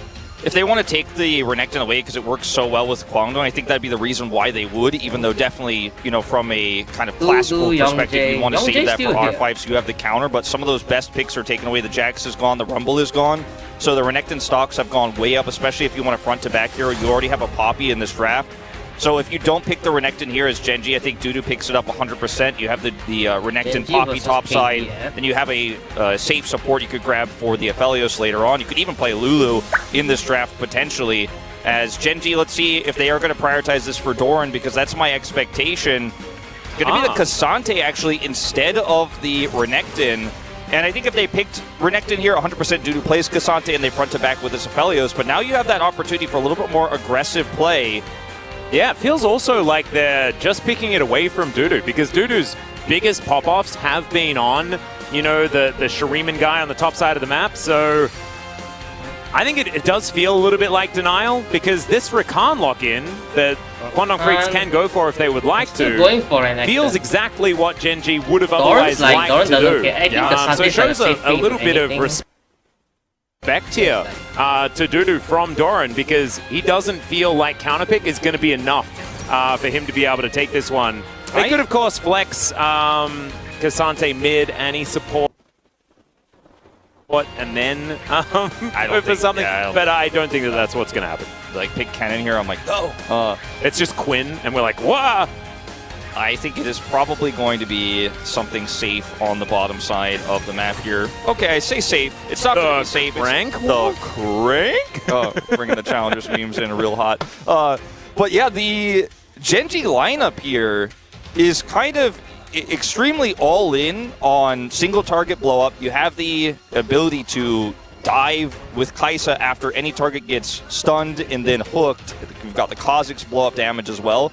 And the Cassante here feels a little bit awkward, so if you had a Renekton here in this draft, it feels like you have even more power in terms of what you want to lock down, and I feel like Doran also in a matchup like this Renekton where it's Kha'Zix versus Poppy, he might be a vulnerable target here, and it also means that Delight's Blitzcrank is going to be very binary in terms of the impact he can make, so I don't feel like it actually suits his strengths perfectly either. But Genji clearly think this is going to be the way they just snowball steamroll this game, and they know they're the better team, and I can't fault them for this draft because they know they're the undefeated Genji. They're not going to show anything really here with this draft. They're just going to go, we're the better team, we're going to absolutely like just crush you in this first game. I really like the Dudu artwork, although the cosplay is also amazing.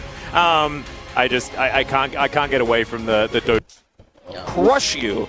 Who is that? So we're the better team. We're going to absolutely like just crush you in this first game. I really like the Dudu artwork, although the cosplay is also that setting up the Really can't tell. Kai'Sa for being able to do stuff with a stun. No, it's not about that. It's about killing them. It's the best CC. We'll see how it does go, as Delight on the Blitzcrank could be fun to watch. We'll just have to see as we hop into the Rift here for game Lights number 1. on the roll, baby.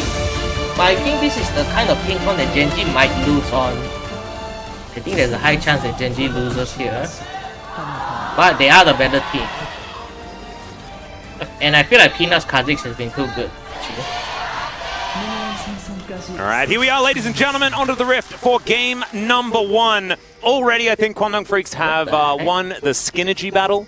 Their skin seems to be of similar colors. They also have the Easy Hoon Vizier, which we've seen running rampant here in the LCK. So many people representing Easy Hoon, and I think it might be because he's on a little bit more of the LCK content recently. Yeah. Like, people have remembered, and they've started to put respect on my boy's name. And it's absolutely fantastic. So Bulldog going to be representing. Of course, there are some fun facts like between these two teams as far as like experience against one another. Bulldog and Paze were sort of battling for best player in Challenger last year as like the prospects, you know. It was a pretty one-sided battle for me. It was somewhat one-sided, but I think that Bulldog did have some extraordinarily flashy games. And I think that there were times where people were saying, oh, maybe he's the one that we're supposed to be thinking about, when, you know, Paze is probably pretty up there. And when we've also got the examples, it does make it a lot more difficult to make the argument. But it is certainly one of these challenger battles where these two players are some of the only ones to have as much experience against one another, even if they aren't necessarily in the same role. No, that's a good shout. I mean, I do appreciate that. We bring up the history of these two players when you consider that they are still so new to the LCK. You know, we're getting close to 1 year amongst the two of them, and obviously Paze has ended up on a much stronger team here, so obviously he is going to look better by default here. 7-0 on this Kai'Sa pick here, but it's the only loss that you'll see is Chovy one time on that Annie game. Well, we won't talk about that Annie game. I remember that Annie game. But look, sometimes Chovy, he's you know, he is not making the same impact he makes in the really hard games that he wants to carry in, but in this season so far, you know, the difference between these teams has been quite massive all season long, because Kwangdong seemingly had to kind of go back to the drawing board in terms of fundamentals, and even bringing Andil in here now because the shot calling for June just wasn't cutting it, and they thought his performance wasn't. It looks like it's just going to be a full clear from junglers. They thought his performance was not as good as it needed to be. I think might skip Grom. And as a result, we're still now figuring out how to play this bottom lane, which has been the weak point for Kwangdong Freaks. If it was me, I would go They've got a Blitzcrank here. We'll see if any errors are made. But that's kind of why, for me, I feel like Blitzcrank is not really a finesse champ in the laning phase. You just don't have the power to do delight things when you're on Blitzcrank, and you're like, did they stand in the place and get him or not? Well, I mean, only half health right now. I think that, like, Blitzcrank isn't a finesse champion at all until he is 100% landing all them hooks and doing all that cool stuff. But I agree with you. It's not really Rakan in any way, shape, or form. It's not Rakan. It's not, you know, Nautilus. It's not Leona. Yeah. It's a champion where, you know what you're going to do every time, and obviously this comp is with the Annie designed to help assist him with that as well. As the Korean observers are taking a look at this topside matchup, where obviously Renekton can have some advantages early on before that Bramble Vest is done. Doran's going to have some troubles here potentially, but holding his own very well. Yeah. Young Jay's over here. Yeah, Young Jay's going to move in. Steadfast Presence going to boost that speed up as Chovy gets into the brush, and now in goes Peanut. They do find the heroic charge. No stun to come down, though, as now Peanut is looking for Bulldog. And Chovy going to be able to wander his way out. Thankfully, he had his little bug there to help him through the forest. Little Red Riding Annie absolutely fine here as Kwangdong Freaks were roaming up. But the action is going to dissipate. Still, Peanut, I didn't see Peanut. I thought Peanut was roaming bot side, actually. Some CS advantages here on this bottom side, and a little bit towards that top lane as well, as Dudu, as we saw before, laning relatively well into the K'Sante, as we would expect in this early game. The positioning here is very good for Taeyun and Andil. You know, if you grab Andil here, if Paze isn't in range to actually start stacking that passive or hasn't hit any autos, you can just turn that around right away. They're using the minion wave to make sure this Blitzcrank doesn't really have any grab angles. You'll notice that Delight full mana here. He has not looked for any opportunities because the positioning has been too good. In this lane matchup, sometimes can be really tough to actually win those. You know, into something like a Nautilus, you got range. He only the really 2 minions that he wants to last hit. Delight has just been trying to put some pressure on.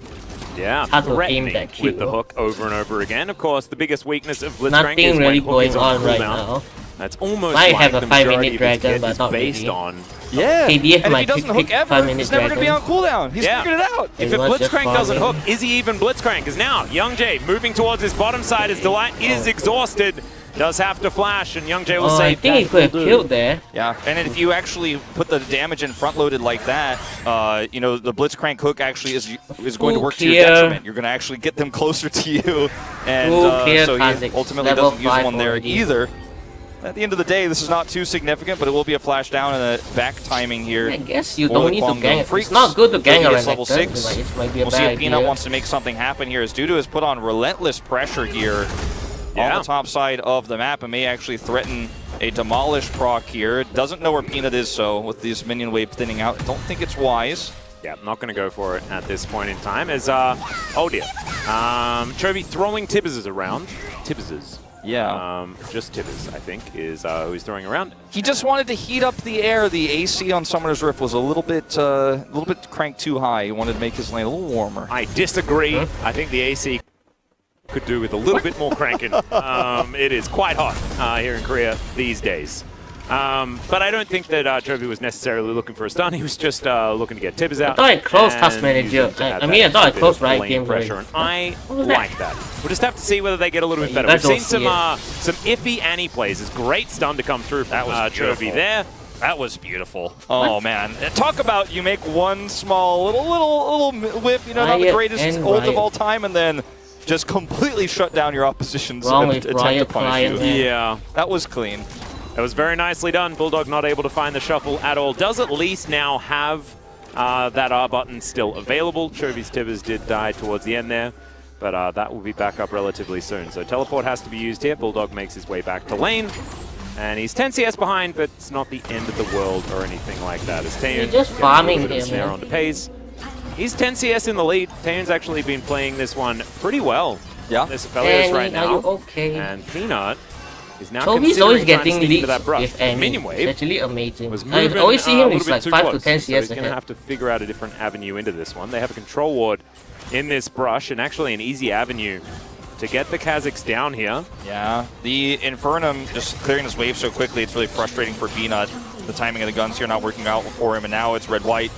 So he's just going to leave here, and some of that vision that you were talking about is going to be cleared away. So Peanut just going to leave this one for now. Is not a lot of control in any lane here, as Bulldog was making that attempt, right, was shut down. Chovy as well. Okay, he's going to get some of that control now, and you know, this is the kind of play you need if you want to take an early Drake, the one that Peanut was trying to posture towards, but with that Infernum wave clear, they didn't have bottom side prio. And so this game has just been very slow, not a whole lot of action, no early objective takes here. Both are up now. It may just end up being a trade here. Notice that Pays is staying here bottom side as the mobility boots come through for Delight. So where he goes will actually dictate where Genji are going to go. You see Doran will spot the pop here. So just farming, have man. kind of put their flag on the Herald. So now Delight, you can see he's heading back down to bottom saying, well, I guess we'll trade Drake for Herald. Yeah, Andal going to move up here towards this mid lane as well. Just saying, yes, you can try it if you would like to, but it's not going to work. And Peanut's like, all right. And they're going to move towards his bottom side like you were talking about. Taeyun with red-white guns. Pei's going to have to be a little bit careful, but the range not necessarily It's the a most scaling dangerous Kazakhs. What am I looking for? from this Aphelios, especially when he's on his own. Didn't really start this very quickly, and so, I mean, I don't think that they will necessarily get threatened here by Guangdong Freaks, but a stronger team definitely postures around this, I'd say. Guangdong Freaks just going to be happy to take the Herald and then head back to lane, but definitely felt like there was a window there. Kazakhs clears this so quickly. I think Genji wanted to get the Drake and maybe a little bit more. Guangdong Freaks will not actually go over to contest. They won't walk into that Blitzcrank hook range. And now just going to sit under this turret. Hex Splash, yeah. Don't be going in on that one. No, that was just Delight enjoying pressing the button. I too like to channel, you know. And so it kind of means that not a whole lot of anything has really happened so far. And I guess that is going to bring up the question of, you know, scaling. Things like that. You look at Renekton, you're not psyched about it. You look at Azir, Poppy, and Aphelios, and you're like, damn, that's decent. Genji, though, they could certainly get some stuff done in the mid-game as Doran goes all out, Dudu goes all Dominus, and they all go away. from each other. Yeah, I feel like Duda didn't even necessarily need to ult there. I think he got scared that maybe Peanut was in the front. Oh! Finds a Q. That's a little bit cute. As the hook is going to connect, Delight's first one is going to land. That is 100% hit rate, ladies and gentlemen. There you go. Yeah, let's go. You know, that's all it takes. I was going to start making some, you miss every hook you don't take kind of memes, but nope, he just doesn't miss the one he does take, actually. And Dudu decided he wanted to go back in, didn't have any information. He's like, all right, I still have my Fury from my ultimate that I did ultimately end up using there, no pun intended. So I'm going to go back in on this ultless Cassante.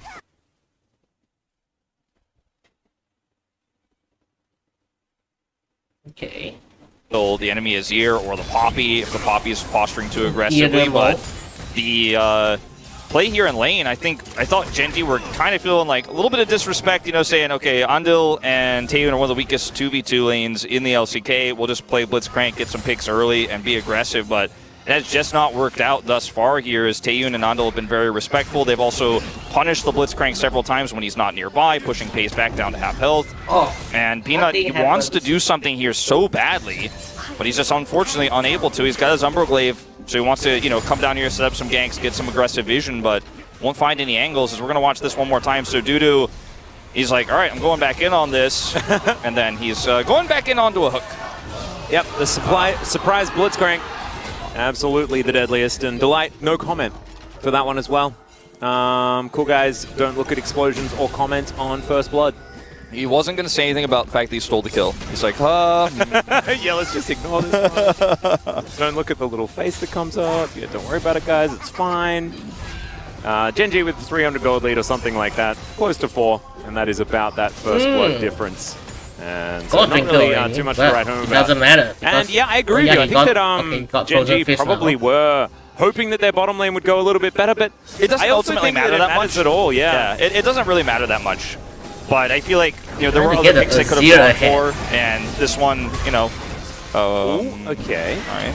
Sometimes you press your R button and it doesn't really do anything, as a plate does go over, as Shelly does pop down. Dudu also grabs another one for himself as well, and so that is, in an instant, Kwangdong Freaks moving towards an advantage. Yeah, grabbing that gold lead.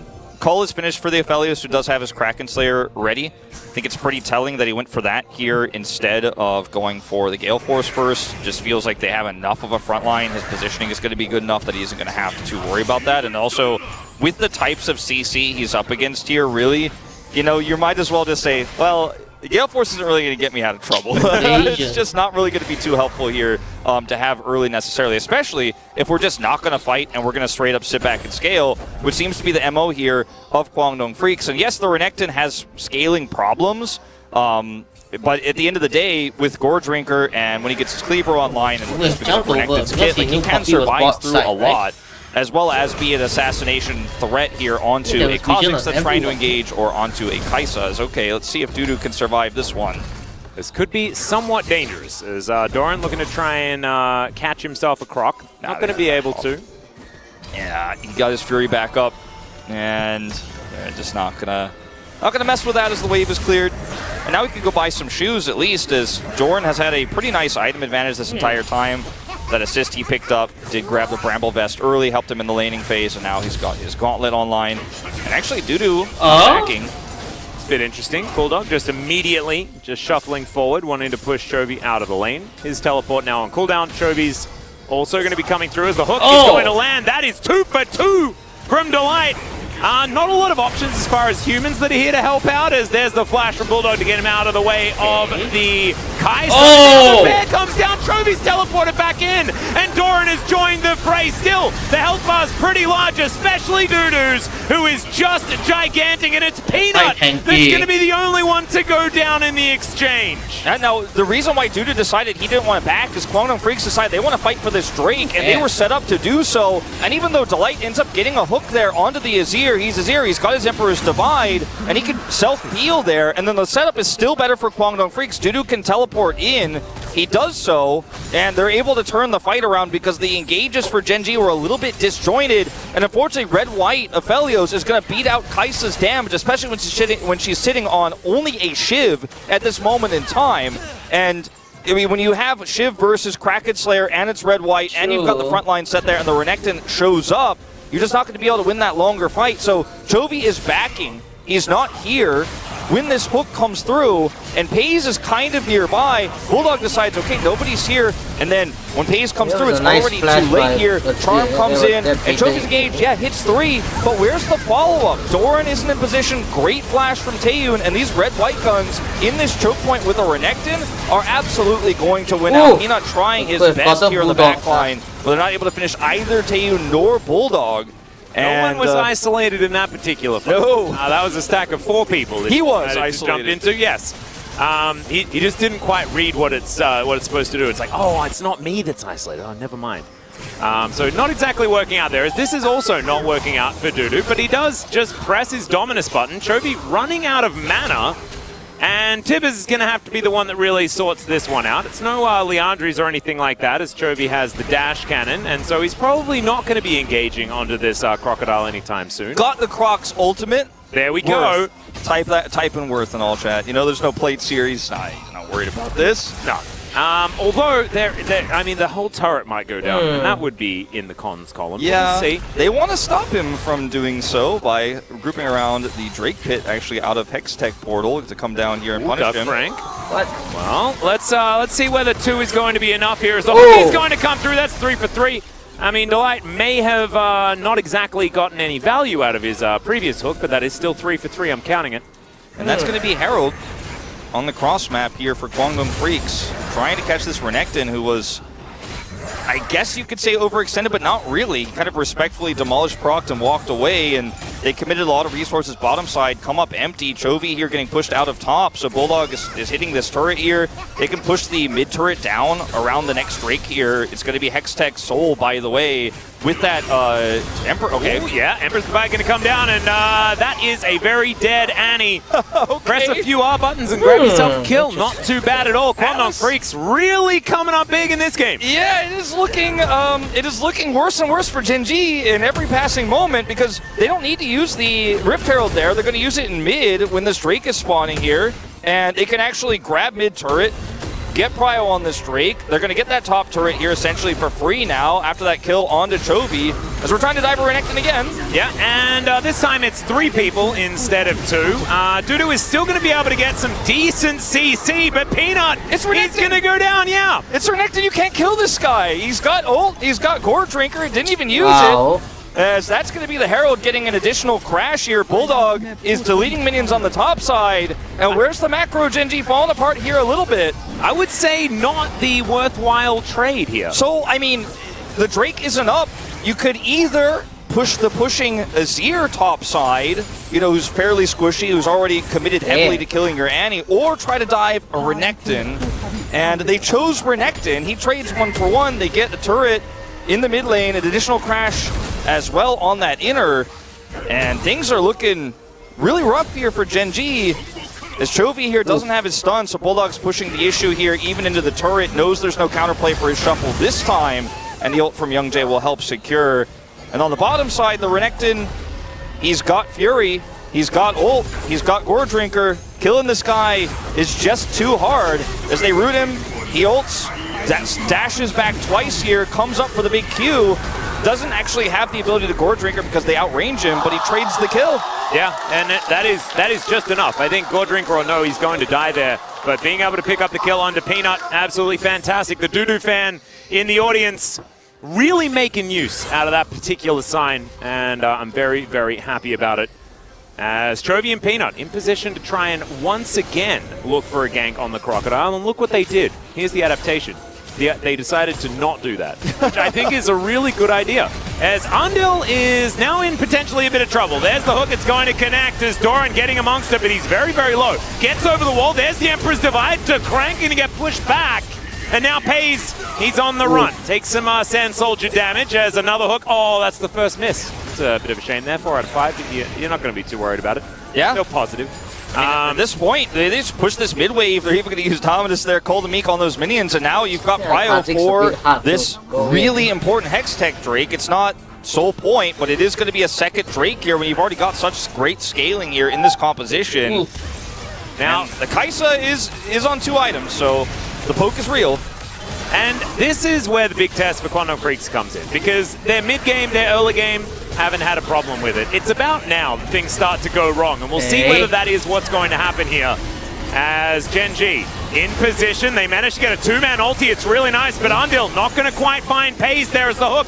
Going to go wide once again. Peanut gets out of the pit, and that means the Drake will be secured by the Kwangdong Freaks. But can they get out of here? Is the question. As Voidseeker going to find Young Jae. There's the ulti from Pays, just waits out that steadfast presence, and Peanut's going to be able to lock down the kill. Another hook is going to go wide as Delight is really trying to get to a 50% hit rate as quickly as he possibly can. He's almost there.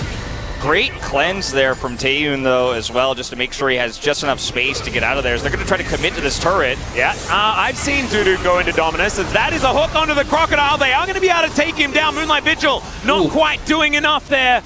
And Taeyun not going to be able to get that follow-up kill. So, Kwangdong Freaks losing quite a few members, but they do get the Drake, and that is the main thing. They got the Drake, they saved the turret, and, you know, teleport here going to allow a cleanup here of the top wave.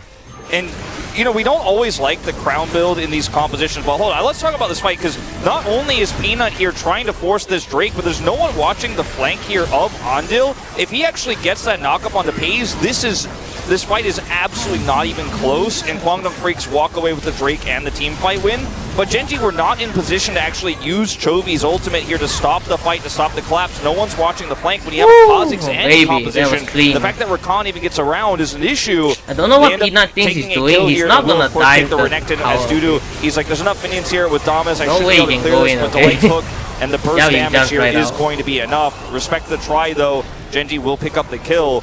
But I'm a little bit worried with how disjointed Genji have looked in these team fights. I think they could absolutely still win this game, especially when you consider the Kai'Sa's poke threat here and all the vision control. All they need is one team fight, and Peanut clears the entire map of vision. When it just hasn't been that way, and with this crown build from Bulldog, he got ahead so quickly, he got a Nashor so fast with all the side laning he was able to do. Those 2 kills he picked up. I don't mind the crown build here. It's hard to blow him up and kill him. He does a lot of damage. As Aphelios has Gale Force now, sitting on a lot of damage, and the front line is good with this Renekton. And Genji are going to have better synergy in these setups if they're going to win 5v5s. And Kwangdong Freaks need to keep it together. Yeah, there's also like we're talking about this in like a Genji need to improve kind of way. We also need to see Kwangdong Freaks continue this level of performance, because we've just been watching them for so long this season get to exactly this point. Like, how many times have they been in this exact position? The thing that we need to see is continued good performance for this whole time, as Voidseeker is not going to find Young Jae, and neither is the hook. So Delight, I think, like 4 for 8 at this point in time. Can you believe he was? It started off so good, you know. It was a high hook rate guy. It was a better time, wasn't it? When Delight was 100% hook rate. It's just no longer the case. It's a bit of a shame. But he's threatening still, you know. He's okay. Another one gonna miss, yeah, but zoning hooks. He's zoning him. He's trying to help them get a little bit of Baron vision here. These Void Seekers are not seeking anyone either, which is starting to become a problem as well, especially when these neutral fights. As Genji back here, vision gets cleared. They're gonna have to rush over to the Baron, as it is a 2-item Aphelios, Nashor's Tooth on an Azir. They're not gonna start it just yet, but Genji don't know. And that trinket is in there covered by the control ward, so Genji need to actually rush over here, which allows a lot more space for Dudu in the side here. Might actually be able to finally take out that bottom outer. Certainly should be an opportunity. Does have teleport available. His flash is back up as well, so does have some help. Hold on, where are you? Oh no! It's not where he wants to be. The hook is going to land this time. Empress Divide looks kind of cool, but he is still real dead. And without Azir, what are you going to do? This is a 2-threat comp. They only have Taeyun now, who has no flash himself. He's not going to be stopping this Baron. And wait, didn't... I mean, you I thought Azir got silenced already. You put it out on the table in front of everyone. You said, Kwangdong, sometimes they choke. And, well, here we are. Yeah, don't mess it up. That is the main thing there, as Andil does get into the backline, looks for some CC, will go down. As now Doran trying to get out of there, but he explodes. Taeyun doing so much work. It's a double kill as he takes down the Blitzcrank. And Genji just did not quite have enough to take down the Baron. So the throw can be countered by another one. Sure, that's you know what? Goes. I guess so, Atlas. And Taeyun, he had that Infernum ready, and the Moonlight Vigil is going to hit. It's a massive amount of damage he puts off, and his positioning has been so fantastic. I feel like this is a rare top-tier Taeyun game that we're watching right now. His laning phase was pretty pristine, comes into the mid-game, doesn't make any major mistakes, helps them win that first fight on that early Drake, and The guy is actually having a great game of Aphelios here.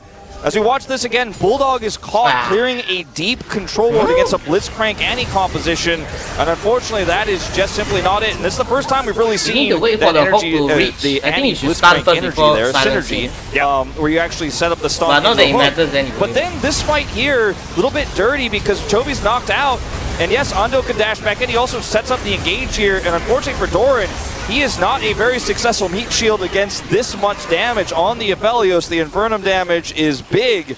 And now with this Renekton and the full fury, they just have to hightail it out of there, and that is going to be the Baron denied. Yeah, well, another hook is going to come through here. It's Delight with the chain CC. Ando going to be able to battle dance his way out though, and so Delight presses a whole bunch of buttons. Ando presses one, and he's A-OK. Oh, no one's defending. This is decisive shot calling here from Guangdong Freaks. I mean, Bulldog made a mistake on that ward clear, but otherwise inside this game, he has been pretty top tier, to be honest with you. Atlas is pushing mid now. He's going to grab this turret. They've got the Sun Disc set, and Gen.G, they just cannot start Baron here. Red-White is set. They can kite back from this turret, maybe start it up themselves after a vision clear. This is not the Guangdong Freaks we've been watching most of this season. It definitely isn't. This is the cleanest later game. Like, it's 26 minutes, right? It's not late game just yet, but this is the cleanest Guangdong Freaks have looked post 15 minutes that I personally have seen all season long. That is absolutely for sure. And I trust a team with Dudu if they can make the right calls. Like, Dudu and Bulldog can definitely get this one done, especially with Taeyun playing as well as he is. Yeah. You can see that those are the players that have the advantages at this point in time. And the Gen.G cross map here, you know, they're trying to look for some deep vision on bottom side, but they got the Drake, so there's no Drake to take as Taeyun, you know, maybe was looking for a little bit of a blow up there while he was isolated, but he's no longer. I mean, with Soul Point under your belt, Guangdong don't have to hard force anything right now. Not quite. As Delight, he's taking a little bit of damage. Doran needs to be somewhat careful. There are quite a few bad guys in the area, but he does just dash on over to hang out with Delight here, and he will be A-OK. The Shiv value here, you can see it on this Kai'Sa. You know, Kai'Sa, she has blow-up damage, she has poke, but the wave clear that she also offers allows you to just basically snap your fingers and get prio in situations like this. So that's really helping Gen.G out quite a lot here, buying them a few extra seconds, or whereas after Dorman over the wall there, you know, if you didn't have that wave clear, maybe Guangdong Freaks can threaten a Baron start. Oh, it's the purple blade that gives the needs MR to really shield. have setup. I don't think you'll get one shot by any in this game. game. He just really hasn't been set up. He's 2-0 and 2. Like, he's doing Kai'Sa things, but we need to see the front line actually work in tandem with each other, because that just has not been the case here for Gen.G thus far. Yeah, we also need to see Gen.G actually manage to win a fight around Drake, because Guangdong Freaks, if they get the Hextech Soul, the chance of Gen.G taking a victory goes from kind of alright to really not good. I think that's about the swing. It's a large one. Because, yeah, Hextech Soul, you can have as many shivs as you want. Hextech Soul is a way better version of it. Yeah. Andil somehow avoids the Void Spikes. Yeah. Interesting. That was wild. Avoids a Void Seeker. He hates that Void stuff. Yeah, he is just avoiding. He avoids the Void. Yeah, something like that. The Void has been voided. Well, Gen.G did get vision here on the Baron itself. You know, while we had that bottom side push from Guangdong Freaks, but couldn't start. And this is the power of Poppy in the late game. You know, her numbers don't always quantify how good she scales in terms of usefulness here. Yeah. In these types of compositions. And when you consider how big this Azir is and how difficult it is to kill him now that he has Zhonya's, the Abyssal Mask here, you love to see it. GA is ready for the Renekton. Pen. You know, we've seen Guangdong lose from this position so many times that I'm not ready to trust just yet, but I want to believe, Atlas. I want to think that they should be able to close this one out. And when this Hextech Drake hits, I mean, that's going to be the deciding factor. And now Chovy is just going to throw a bear onto Youngjae, who just keeps the verdict, I guess. Tibbers, will the 50 gold go to Taeyun? Yes, it will. There we go. They are same as they're able to get the turret here and the ultimate out of the Poppy. It's a pretty big win here, leading into this Drake fight. So feels pretty nice, actually. I think that's definitely in the worth column for me, is Void Staff's picked up here for Chovy as well. Right before this fight that is going to be the game-deciding one, very likely. Yeah, Keeper's Verdict is not too far away, as we've got 40 seconds on this Drake. So Youngjae should still be all right. right now, Genji looking for even more. If they manage to get a pick onto the Poppy, then that is a very different story. Using this Sundis turret to buy time for the Drake to spawn here. 25 seconds. Popul, as you say, also very close. As Taeyeon needs to be a little bit careful. Can't be standing too far forward as Genji is underneath their turret. Peanut moving towards the side, and the poke damage has actually started to become a bit of an issue here. Yeah, look at his gun timing as well. He wants to have the Infernum ult and then swap to white. He's so close, but doesn't actually get to have that Moonlight Vigil the way he wanted it. Still, though, red-white going to be massive damage in the fight, and he's ready to just throw down at a moment's notice if the engage comes through here for Genji. If they whiff it, the turn is real. Look at Dudu's flank angle as well. This is just phenomenal setup from Kwangdong. It is, but I mean, the poke continues to fly through. And Bulldog needs to wait for that crown to be back up again. And now with the Drake being live, this is where the decision needs to be made. The Keeper's Verdict now back up and available once again. As Genji, they move into the river. Dudu's going to have to come back as now Chovy flashes and they grab the hook and Youngjae is dead. It's exactly the target that they wanted, as Tib is also going to be spared to add insult to injury as Andil will spot out the very low health Tibbers, but he is regenerating. Dante is running away as that's Killer Instinct. Andil gonna have to flash to get out of the way of Pays. Okay. Pays not gonna invest that one as he throws down the quickness to try and get out of the way, and he is gonna be able to do so. So, Hextech Drake, just one lone Drake goes to Genji. But if this back comes through at this awkward timing here for Kwangdong, Genji could probably turn this into a Baron take here. All these health bars super low, and the Poppy's not up for 10. Oh no, Andil! Too greedy. That's Baron for sure. No questions asked. Oh, how did he know? That is very sad because Kwangdong Freaks have now started to kind of fall apart. Let's see. Taeyeon is at full health. That is a lot of damage on to the Renekton, who does go down to his GA, but Pays is caught in the backline and just snapped up by the Crocodile, and now Chovy trying to get away from Taeyeon. He will be able to do so now, but that is Baron completely off the cards, but maybe back on the table for Kwangdong Freaks. I mean, I guess they just really didn't think that Kwangdong would contest. I didn't think they would either. I thought they were just going to cut their losses. But this is more aggressive play than we've seen from this team basically all year long, and I think it is going to be the Baron going their way. Youngjin in position, and he's going to smite it away. They just didn't see what was going on. I have a feeling they just didn't even have an idea as the bear comes down once again as Dudu is just going to get dashed at. That is the flash forward. Up at the minion is going to block it. Oh no! Bit of a disaster there for the Genji jungler, but Dudu, he will be spared. This game is wild, Atlas. It's insanity, man. I don't even understand. Like, who is actually favored right now? It's like there's a Baron on Kwangdong Freaks. So if they manage to now break the base in a meaningful way, set up for a Drake, then they should be in a great spot, right? Yeah. No, I mean, this is exactly what we were talking about this replay here. And yes, your assessment is correct, but that's what I'm talking about. You step forward to the Poppy too much, you get stunned, you get Blitzcrank hooked, you die, and they haven't been able to consistently do this, but they did it at the most critical time, and then Pays here, this is a bit odd, goes in to the pit here and gets trapped. Is okay, what's going on here? All right, we're going all out. That is once again the Blitz, managing to get out. The Crocodile not going to be so lucky. Pays may go down, though he has to flash. Yes, use everything to escape this Crocodile, who is absolutely terrifying. He's so big, and it's I mean, kind of unfortunate there for Genji, because yeah, they get the kill, but everyone got so low that actually I don't think they can defend this turret here with the Baron buff up. That's going to go down here. They have slowed the Baron quite substantially from this, but you were looking to hook the Rakan, not the Renekton, wrong R champion to pull in there. That really blew my brain up, I'm not going to lie to you. And eventually, you know, the Renekton will go down, but they think this is a catch here onto Andil, and Doran is all alone. Everfrost isn't going to connect here either, but Andil actually is able to get behind the Renekton, and then Dudu is just like, all right, man, yeah, maybe this is actually a free kill on the 80 carry. He's not quite able to take Pays out, but the rest of Genji will be so low that they have to back away. GA was already down. Another pick! Youngjae, no! Kwangdong Freaks, please! All right. I can't handle it, Kwangdong. Oh, it's 2 minutes until the Drake, so it's not a sacrifice on that. But still, it's still not great. When we come out of a replay and I see the jungler die wolf, it freaks me out. It freaks me out too, but it's significant, but it's not going to be back-breaking here for Kwangdong by any means. But it is essentially the end of this Baron.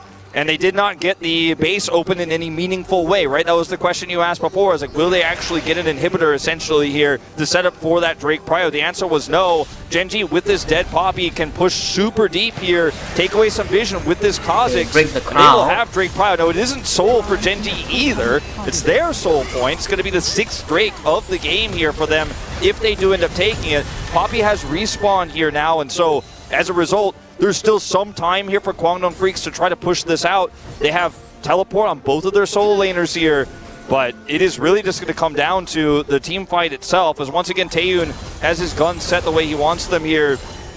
And we'll have the Infernum for the ultimate in the fight, and then can swap over to white. This is very common, especially in fights, team fight comps like what Gen.G are running, where you just kind of clump up to follow up on the single target blow up. Then the Infernum pushes them away, you swap to white, and then carry the fight. It's actually very common. I'm going to push that down to very low here. And, I mean, Guangdong Freaks, 30 seconds to go. They don't actually have to hard push this. They could just look for a setup on the Drake. Getting a little bit excited as the hooks start to come in. And there's a lot of things that have been happening, Wolf, but the thing that I'm finding the most puzzling is this 2, 4, and 3 Renekton is like one of the scariest Renektons that I've seen. It is kind of nutty. It's not representative of the scores. Tibbers just flies down and will go back to repair, but isn't actually going to get too much value here. They will at least just have a bear now available. Incinerate still available for a stun also if they need it, but with the Drake now spawning, Gen.G need to find some sort of opportunity as the ult is going to get rid of Tibbers. Goodbye, Tibbers. And now Peanut, he can dive in, get the steal as well. And now, let's see whether Gen.G can win the fight. It's Andil for Peanut. That is the trade. And Gen.G are just going to back away. They're going to say, thanks for the Drake. We'll get out of here. But without it's going to be Peanut, more, maybe. Yeah, now Emperor's Divide is going to fly through as Doran's going to have to does get into this Raptor pit. And Guangdong Freak's not going to be able to follow him just yet. And so, 1 for 1, Drake goes to Gen.G. No Baron on the table, and so they can't use the jungler being dead to go and take that one. The problem for this for Guangdong was they pushed mid so long, as this could be a disaster. And it is. Well, that is once again flash onto the Poppy as he does flash to get himself out of the way, as that is Killer Instinct, and that is a very dead Poppy. Yeah, I don't know if you want to flash that one with a Kaisa nearby, but he is going to panic and press it anyways. It will at least get Paze's ultimate, but that's on on the flash.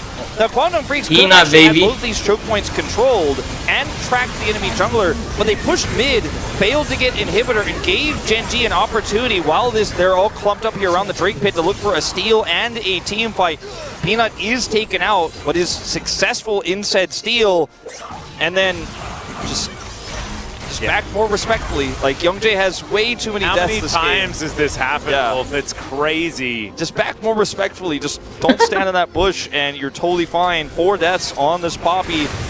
Gen.G, they steal the Drake away, and their chances of winning this game get higher and higher. The more of these they pick up, obviously, the more team fights they could potentially set up to win, as Guangdong need to be a little bit more decisive on objective setup itself, as they're kind of just K-ramming it a little bit at the moment. It's fine right now, but it was not fine a few moments ago. And Taeyun getting tagged by these Void Seekers. He needs to avoid those because they are doing a lot of damage. As we can see, both of the carries pick 1 up each. And yeah, Paze has his Void Staff now. He's in fact got 6 items. The Zhonya's is now completed as well, so it's more difficult even for Dudu to get on top of this Kai'Sa. She is very, very powerful, as we all know, as Dudu fishes for that Q3. And every time those Void Seekers hit, it gets reset. You can fire them again. If you don't avoid any of them, you just stand as 5. You know, it's a disaster, and then you lose half your health bars, and then Gen.G are like, all right, cool, thanks for the Baron Prio. 6-item Kai'Sa does a lot of work, as Tibbers going to land on top of Andal, and the Baron is going to fall. That is Gen.G's first one. And Guangdong Freaks just kind of milling about, not really finding too much of an opportunity here as Youngjae. Yes, he is steadfast in his presence, but his presence has been a lot of the time in the death chamber. And we're just K-ramming again. We're just pushing down the mid lane here. We're like, okay, I'm not going to actually chase them. You needed to actually maybe get something out of that, as they do have a lot of wave clear and a lot of push here, but it's Baron buff minions for the defense here. And Gen.G are just like, all right, cool, thanks for letting us back for free. Doran's in a side, and the macro is failing here for Guangdong Freaks in a big way in this late game, as they're just not able to find anything in terms of setup on objectives. Just group this 5 for the Kaisa W's. And oh man, Atlas at this point, I mean, it feels like this game may just finally be Gen G's. The lead is so big at this point. Full build Kaisa, as you mentioned, as well as the promise come with this Baron. Well, Dudu does have his GA back up and available as Peanut dives in on top of the Crocodile. Peanut goes invisible for a little while. Slice, dice, the knock-up not going to be there as Delight punishes the minion. That minion well and truly got knocked up. It is in the sky, it might still be there. You never really know. As Young Jay, oh man, he's supposed to be a tank. I mean, this is going to be potentially an inhibitor down with all the damage they've done. Yep, as Bulldog going to have to flash to get out of the way of Doran here. And Gen G, they will not take the inhibitor just yet. Taeyun deserves some respect. So critical that Dudu doesn't have flash here. Cannot really have the same amount of impact he's looking for, even though his GA is back up here. This is just a push. Boy, Delight. For It's inhib. so scary, man. And the inhibitor now going to get sieged upon by is going to find nothing but air. As Taeyun does have to get himself out of the way of the Everfrost. That was on his ass, man. Test for the moment. But with the fact that this push exists, Gen G, I mean, this is by the numbers, right? You push in the bottom lane, you keep Kwangdong Freaks as busy as possible, and then you go back through the darkness, sweep out all potential vision, and guarantee yourself a Hextech Soul. Look at the vision score of Peanut, 155. You know, all it takes is a one team fight, or a Baron buff, you know, or both in this case, and then you're just like, all right, all the vision's gone. It's all gone. And you can't do anything without pushing through it as Kwangdong Freaks here towards this Drake. The timing of this is perfect for Gen G. They don't greed for the inhibitor. And Andal, ooh, scary times. Yeah, and this is, like, for Andal especially, like, the newest player to almost the LCK, right? I think he is the newest player to the LCK this season.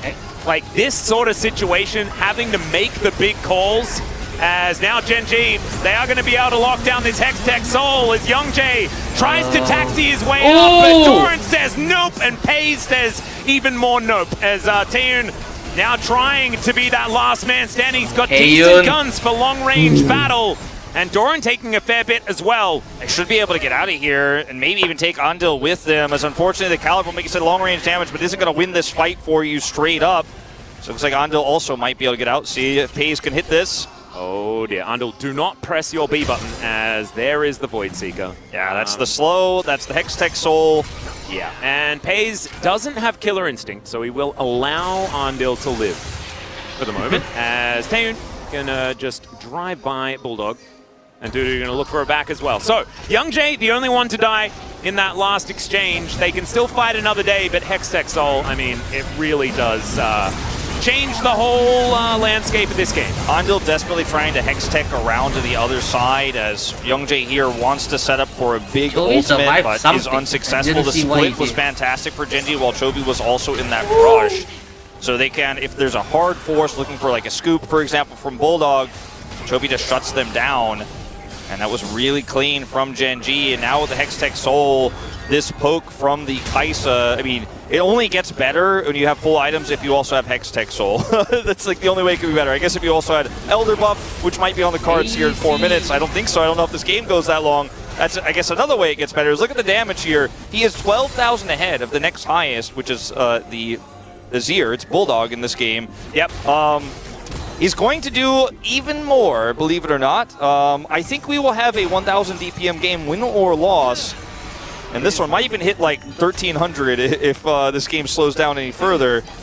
See what actually happens as far as a late game team fight, because it could just be a Pays pop-off. And right now, he is certainly set up to do so. 8-1-2, man. Sort of caught me by surprise, as he has the majority of the cleanup kills here for Gen G. If Gen G win, I think POG is a really weird competition. It is, yeah, it is. It's probably just the default Pays vote, you know? Yeah, but it doesn't feel very good. No, it doesn't feel good, does it? It's kind of like when Pays wins every week of OPGG, you're like, yeah, not sure about this, but it feels safe. Yeah, yeah. It's like it's never really wrong as, that is not the grand entrance you were looking for. Hook is going to connect on to Dudu. The slows from this Hextech Soul are just so frustrating. As there's the flash forward, he finds Taeyun, does Doran. He has to go golden though, as now Andal just going to get picked up in the backline. Pays, he also has that stopwatch, the Zhonya's to go towards as Taeyun.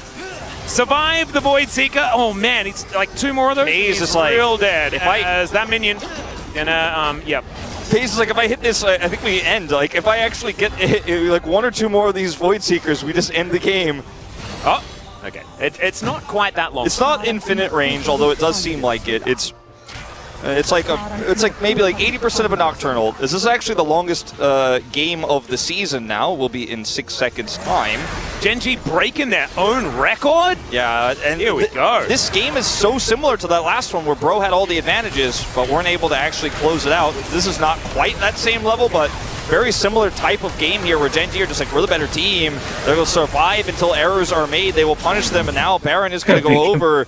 And in this setup here, Andil just comes up a little bit short, and then see the through onto the rest of the slows. I think he'd like to get MVP. And even though he has GA, there's no. Are we just gonna just a Blitzcrank MVP just based on the hook? I mean, just based on the percentage of hook. Gen.G is just so fantastic, and you probably have noticed there hasn't really been a big Bulldog ultimate in a long time. It's just because Gen.G have fanned out so correctly to make sure that he can't actually turn this game based on one press of an R button. That would be all it would take. It's feeling like smoke and mirrors that Gen.G have decided to play. They're like, the last few team fights haven't really been it. Let's just not do those anymore. And instead, they're just biding their time, waiting as patiently as possible for Kwangdong Freaks to just be in a bad position. Yeah, they're like, what if I just pressed Kaisa W towards them nonchalantly? A million times. Yeah. And honestly, that is how you're going to win this game, and that is what has set them up for this Baron, for the Soul, and in 1 minute 30, a potential Elder is now Doran going to close the gap onto Youngjae. Dudu is going to get slowed down. That hook is going to go wide from Delight. As Moonlight Vigil really starting to hurt, but maybe not necessarily enough. He wants to push this mid wave to get White Gun before the Elder, and that's what he's. I think the team is going to try to set him up to do. Is Peanut's going to go bottom here, and if he actually ends up getting that White Gun, this actually could be one last team fight here for Kwangdong Freaks. Someone though will have to defend the base as the backdoor is happening here. They're all going to set up for the defense. Peanut. Oh no. Is he going to greed for it? This is a disaster though, because Peanut is going to try and take this inhibitor. He doesn't manage to do so. That is kind of huge. As Delight looks for the hook, does get it onto Andil. Oh my god. Andil just loses all of his health bar in a matter of seconds. And now you just slow this team and prevent them from approaching the Elder. And the push mid strategy for Kwangdong was not working. Okay. The hook is going to go wide as Tibbers just hanging out here as Chovy tries to... keeps Tibbers alive. Calculated. Absolutely gorgeous. The inhibitor is going to go down. And now Gen.G can move back towards this spawning Elder Dragon. They even get free backs here. Now Doran has TP, Chovy does not. They can rush over here though. Doran going to stick around with Peanut here and try to clear some vision. Umbroglaive coming back off cooldown. I don't know about this Peanut. Yeah, maybe just toss out some spikes and stay away from this team. He is very large. He has way more farm than Young. What are we doing here? Carry threat in this game, but he's still very squishy. As now, he's looking for that flank angle. They find the Crocodile yet again, and Pace just does so much damage now. No one is tanky enough for this AP Kaisa. Now it's Kwangdong Freaks just in the Thunderdome. Taeyun trying to keep himself alive. He explodes, though, as Peanut just bears down upon him. It is going to be the Annie falling down, so Chovy not psyched about it.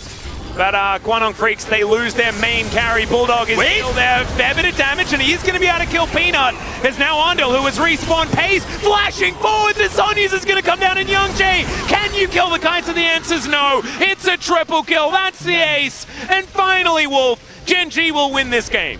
You know, I really wanted to give Delight an opportunity. He had so many good hooks in the late game and punished a lot of Kwangdong Freaks, but I think a lot of that was Kwangdong Freaks' error. I'm going to have to give it to Paze. There is just no way this 14-1-4 Kaisa that pressed W towards the enemies casually is not going to be the one that picks it up and does a bajillion damage.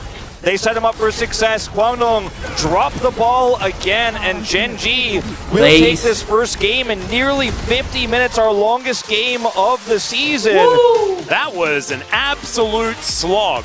We do have to respect Kwangdong Freaks for their ability to stick with it, right? Like, this was the longest they've managed to keep a game competitive for a very long time. So many times we talk about this team, though, in the light of they won 2 games, but their Nexus exploded twice. You know, like that happened against Homolife Esports in both matches that they had against that squad. They've gotten so close, but just haven't been able to find the right decisions toward the later stages.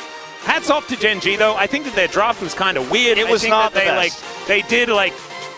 They weren't playing to the full capacity of Gen.G is what it kind of felt like in the early stages as well. Great capitalization. from Kwangdong Freaks. But then Genji just sat back and said, oh, but we're just going to win. I mean, when we'll just wait for our time, and then we'll take it, and Void Seeker will win. Delight got that hook topside, and then otherwise was not able to really do too much for his team right on the Blitzcrank for a long time. And that was the biggest problem I had with this composition, is if you had a stronger engage supporter, you had a little bit more utility, maybe you can actually do a lot more and hard force a lot better.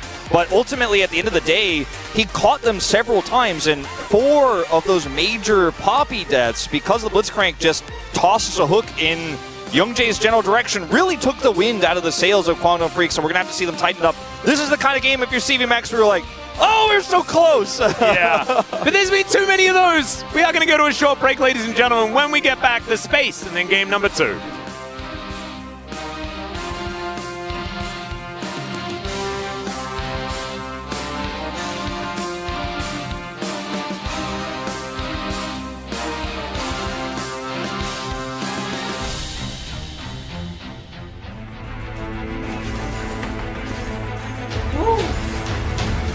Baby.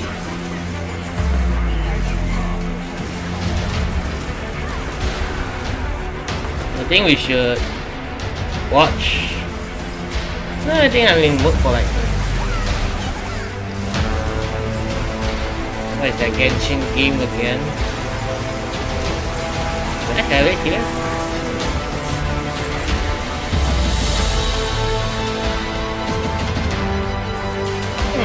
Large. 3 large characters. What? Okay, it's clear here. Okay, that one's the medium size. Okay, a large. Large. Alright. Yela. Let's go with Yela.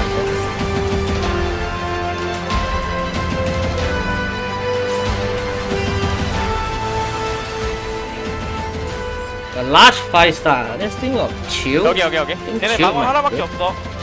치고 있어도 될 것 같아. 야, 4대5인데 이거. 4대5야, 천천히. 오케이, 있어. 야, 뽀삐봉. 잡았어. 야, 천천히. 텔 돌리면 이겨. 맞아, 천천히 해. 이제 안 날라가도 돼. 천천히 아지르. 뽀삐 끌었고, 아지르. 앞에 로컬. 맞고. 못 끝내나? 바로 가자. 이거 장로 가자. 더블려 더 되는데. 이거 또 볼 맞아. 보자. 더블. 이거 가자. 가보실? 조금만 더 가보자. 잠깐 오긴 하는데 한 봐도 돼. 보자. 천천히. 하이사 봐줘, 얘들아. 아지르 너플. 봐줘. 야, 이거 살려주면 돼. 알려주면 끝나. 바텀 가면 끝난다. 웨이브. 어차피 온다. 웨이브. 끝날 거 다행이다.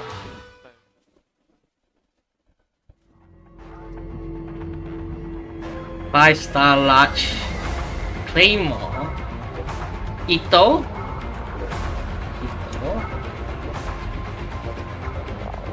Ah, okay.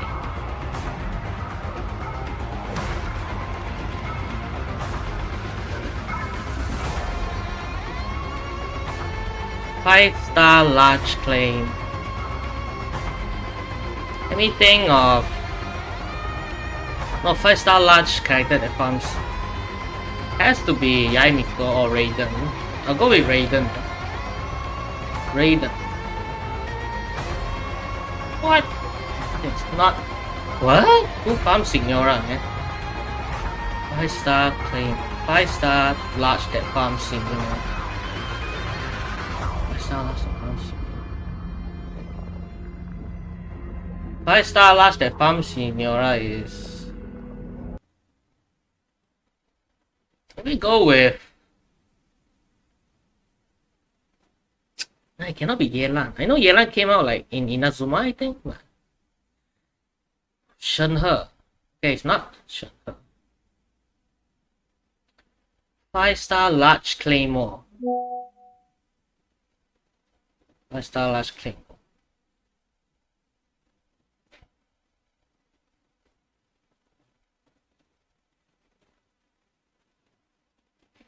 Five-star large claymore.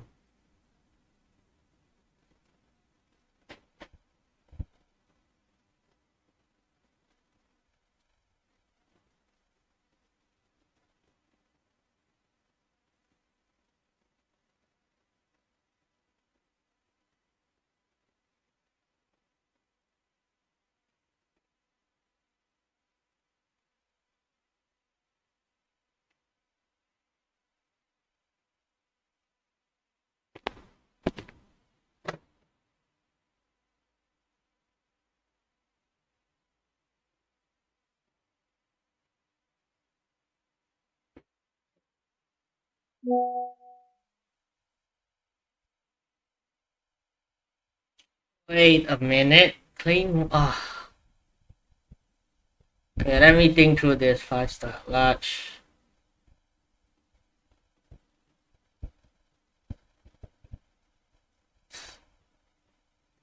Okay, let's forget about that one for now. Okay, let's go the other ones. Large 4-star. Large 4-star. Ito Sarah. I think Sarah is here. Wait, Sarah? Sarah is a bow, right? Okay, oh, never mind then. Okay, no. Electric spear. Is there like...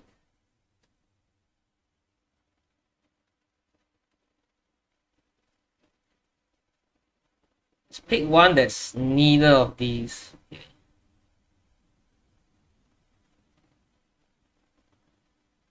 The large electro spear character. I can't think of any. I know there's a lot of spear characters. Large spear, I'll go Candice. Candice is not here.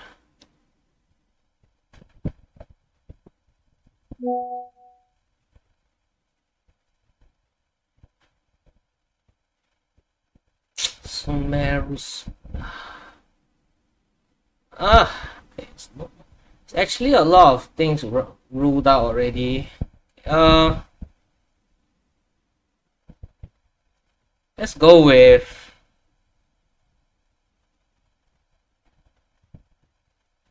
Fischl. No Fischl, no Fischl. It's an Inazuma character. I don't remember Inazuma characters. Cookie. I'll go with Cookie then. Like, it's not Cookie. What?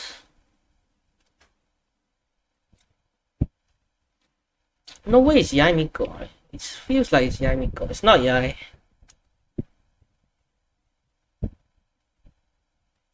I thought every Electro character came out then. Is it Ayaka? Ayaka might be here. What? No way, man. 5-star large sword character. The users that could be cryo. 5-star large cryo. Not a spear. There are no. Is there a large 5-star sword character? I forget.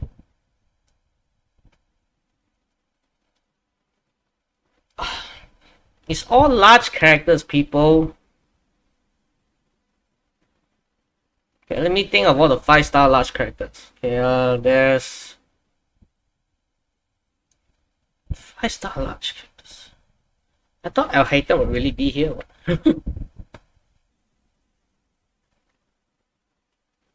Okay, there are large 4 stars as well.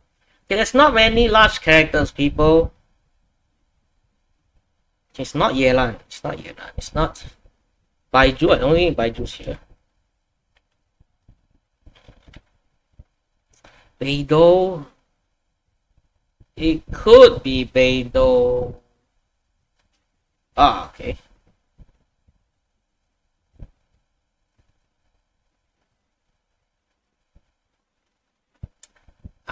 What is this?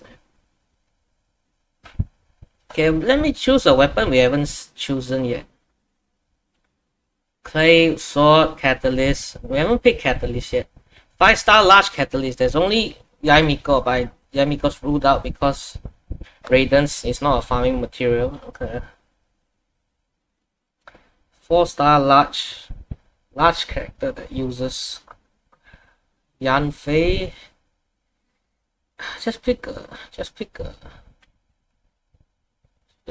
a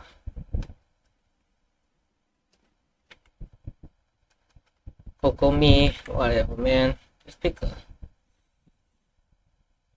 You are large. You are Lisa. Lisa. Okay.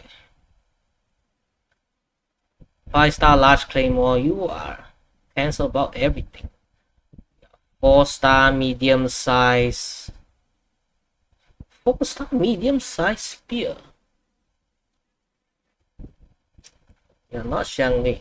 4-star medium size spear. Thinking of all the spear characters. Are you Yao Yao? No, Yao Yao is small.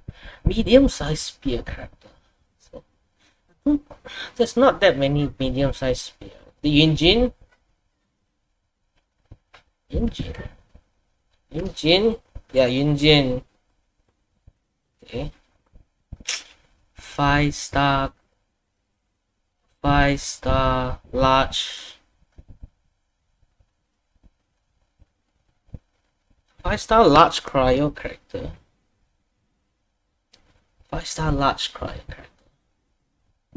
5-star large cryo character. Let me see. 5-star large.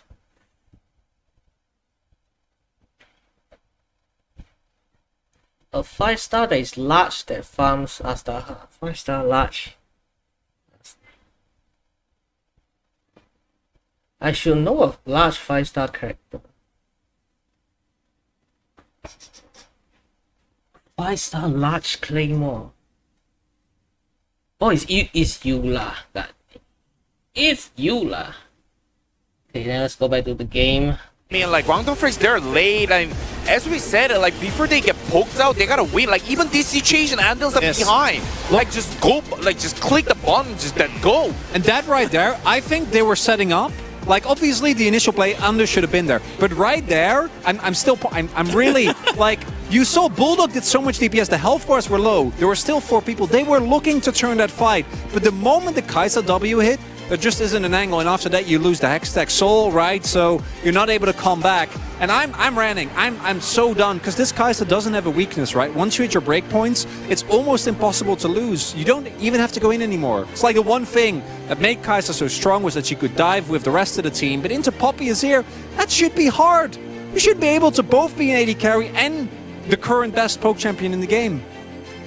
Doesn't necessarily make too much sense to me either. Let's take a look at the POG for game number 1. I assume that the huge... No, it won't be. It will be Delight, actually, who picks it up. No boom boom damage votes to win it all. Maybe from some of us. I mean, that's fine. I mean, honestly, I voted. I was a boom boom damage voter. I think Kai'Sa was the reason they won the game. Boom damage. Well, I mean, Delight actually helped top lane be able to, like, perform the Doran play. And even this play, he hooked. Yeah, nice hook. I do think that between Doran, Delight, and Pace, all of them have really good moments. Doran wasn't necessarily the start of the show, but to me he was extremely consistent, perhaps the most consistent member on Genji in this game. Peanut having some difficulty, Chovy, game wasn't running about him. And Delight, I think, really did found the pressure that you really need to with the Blitzcrank to actually have an impact in late game fights.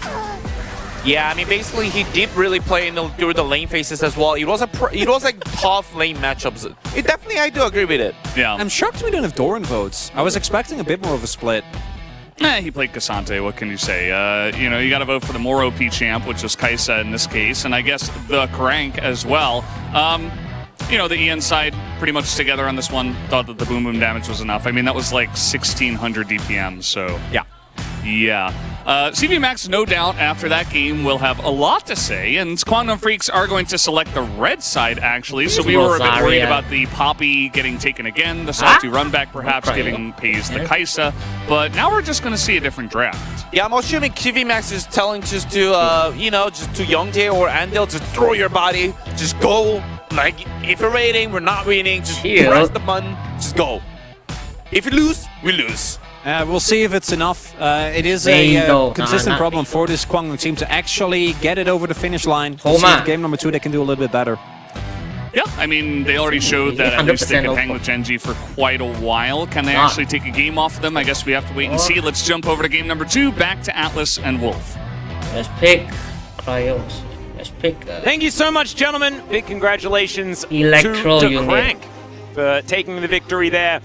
Maybe if I hadn't have been counting all of the hooks, and maybe if Delight hadn't have almost killed Pays by hooking a Renekton, then we would have been aligned. But I honestly think that POG for that game was a really difficult question to ask. It was. Just because Genji limped across the finish line towards the end there, and they relied on a pretty ridiculous pick. A pick that Quantum Freaks could have just got. Yeah, I feel like we could actually talk about the difference between Delight and Pays. Like, we could have like an hour-long discussion about it, but I'll spare everyone, and we'll talk about Game 2 instead. Let's do that.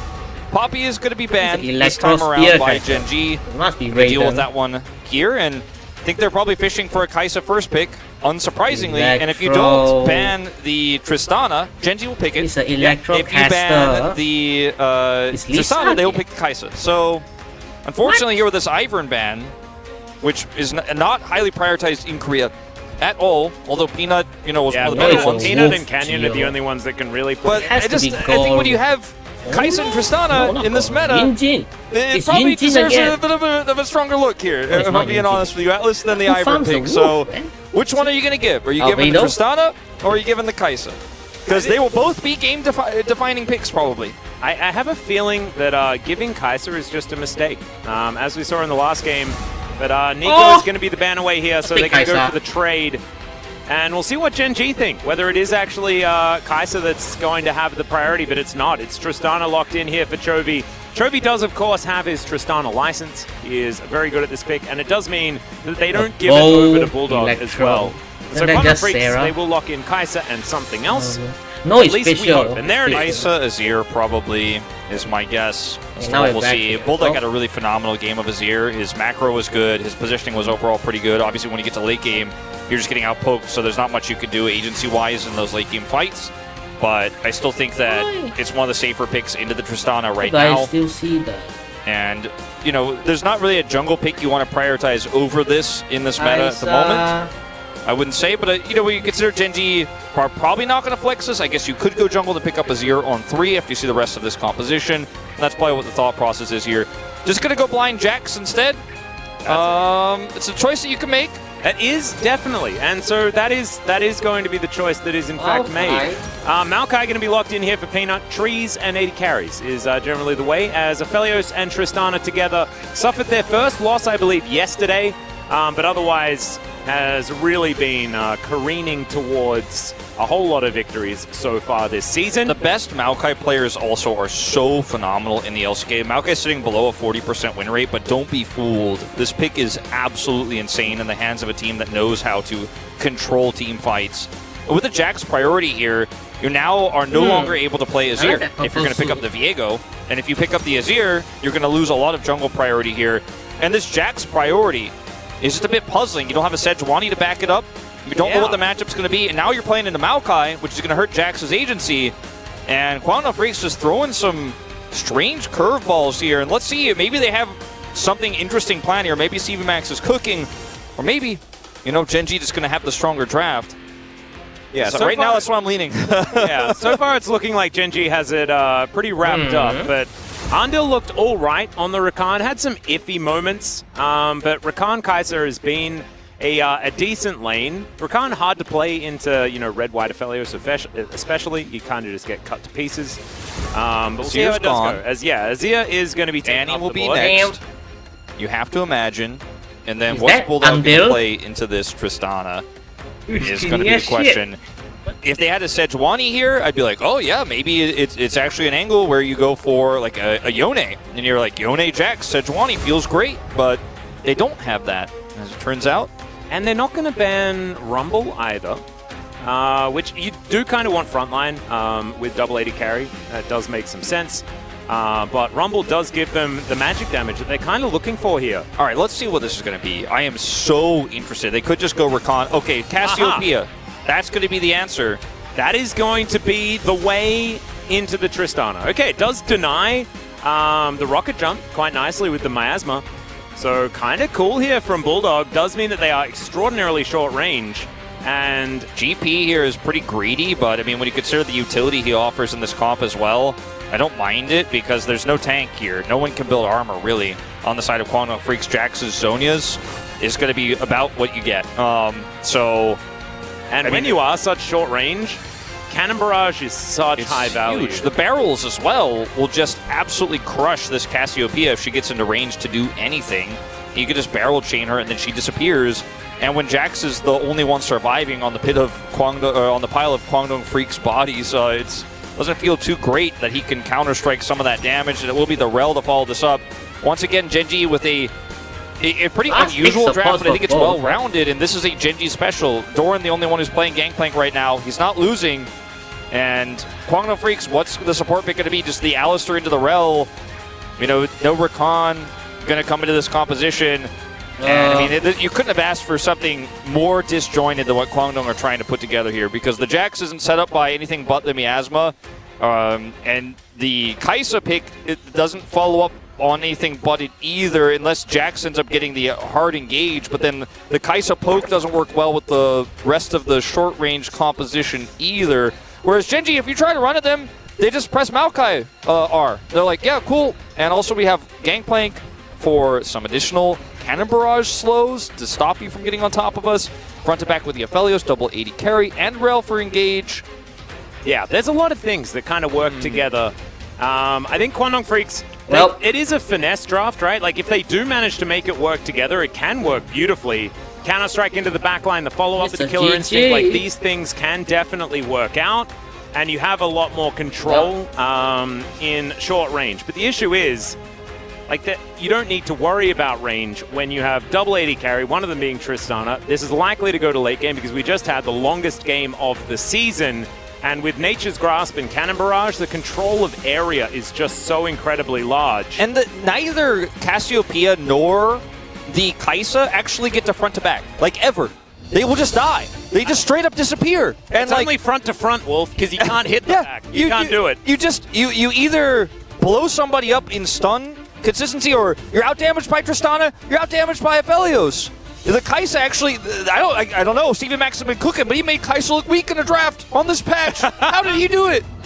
Well, maybe that's actually what we need to focus on here. The fact that new things are happening here today in this particular draft. An interesting one from Kwangdong Freaks. We'll see whether it works. We hop on the Rift for Game 2.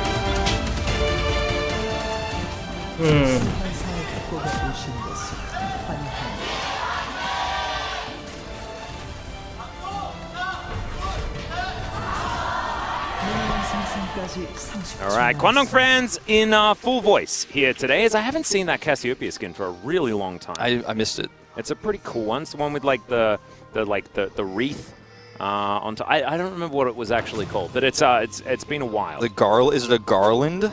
Is it? I don't know. I didn't see. I don't know what one of those is. It's like the hat of flowers. Fishing, by the way. It's more. It looks like the one that you know, like the Roman emperors would wear, like the laurel wreath type situation. It looks a little bit like that. Stop moving, Bulldog. Oh yeah, I see what you mean. So it's I don't know what that's called, but yeah, it's a very cool hat. Yeah, I don't remember what the skin's called, but it came out a really long time ago. So cool one. Taeyun, once again, is repping Jackie Love, as Paze was in the last game. Most players just really liking the IG skins just in general.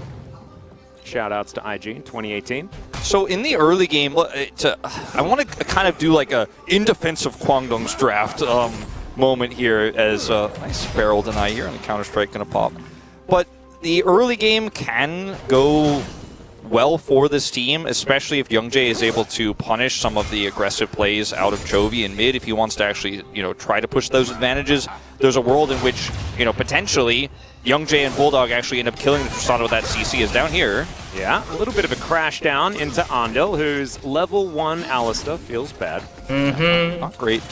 Just going to accept it. And if this Cassiopeia gets ahead, then you can start winning objective fights before, the Tristana and the Aphelios are just going to obliterate you in front to backs. Like you said, there is no real back aspect of how this is going to work for Kwangdong, but in the early game, if you have a really nice tempo lead, you absolutely can win these fights and kind of brute force your way through with the Cassiopeia. She gets a big ult. She does do a lot of damage very quickly with the Conqueror she's got set up. And she's kind of a weird champion in that, like, she's almost pseudo like an AD carry, because if she has the right setup in early game, she can do a ton of damage. And, in terms of scaling, okay, not going to be anything huge. In terms of scaling, like, she can have some play there if you have a front line. You don't need to buy shoes. Yeah. Right? That's six full items that you need to get to the very late game in order to actually utilize. But it is a thing. as Dudu's just denying these barrels over and over again. It's very nicely done. He's actually just, I mean, because of this, you know, Doran is having a hard time here. We'll be able to proc Demolish as well. Very confident in this Jax into Gangplank matchup. One that I don't think they expected in the draft, to be honest, but one that they got. And yeah, and it's a very difficult one for Gangplank just in general. There are a lot of matchups like this, right, that are generally favored towards the... Okay, we've got an engage towards the bottom side. Andil's just going to be flashing forward. That is FaZe's flash they managed to pick up as now Youngjae fighting Peanut. Bramble Smash going to come through there as Chovy's rocket jumping to try and get himself to safety as we look for the stun. Peanut's going to mitigate it with the twisted advance. Very nicely done. And then Bramble smashes him away. Yeah, I like to imagine that during that moment Maokai is just under the ground and, you know, just going to dodge things. It will lose his Gromp, but at the end of the day, I feel like Peanut handled that very well. Yeah, didn't die. Definitely good news. No flash either. Only one camp is the difference between the two as well, as Doran this time will be able to actually kill his own barrel, and that is it's great news. Just slow down. Now, you know, with a few more of these levels coming through, can kind of start to hold his own a little bit better. I like that Jonas Strong is really invested in the barrel battle as well. Yeah, you can see that cooldown on the bottom left of your screen to see if he has one he can chain. It's on a pretty long cooldown at this stage, so he can prep this one, but then it takes 12 more seconds for him to put another one down and do anything with it. So Dudu's just like, thank you for gold. Yeah, and Doran going to be able to get out of the way of the counter-strike. Yeah, Goblin in orange there and getting his way out of there. As the top side, yeah, that's going well so far in the early game. Mid, no problems just yet. Everything's fine. Chovy put some pressure on, but wasn't able to amount to anything. Bottom side, Alistair got through the first few levels without any sort of disaster happening. Yeah. Side CS advantage as well for Taeyoon, who has been laning very well. We have to give him credit today. It's been a pretty good first game. Second game, you know, here starting off well. Just have to see whether Quantum Freaks can actually get it together and coordinate for the later stages of the game, because that's where they really are falling apart so far this season. You know, we would say that's what went wrong last game, but no, it's been just what's happened to them and has really been the bane of this squad. As Bulldog is actually doing really well here in this mid lane. Shoutouts to Quad, who got to rank 1 playing Cassiopeia only, and then joined Nongshim. And he's the only one who's really played it this season. Yep, was 1-3, I believe. So this will be the 5th game. And we'll see what Bulldog can do. He has the ult, and you can see what in the early game, it's big.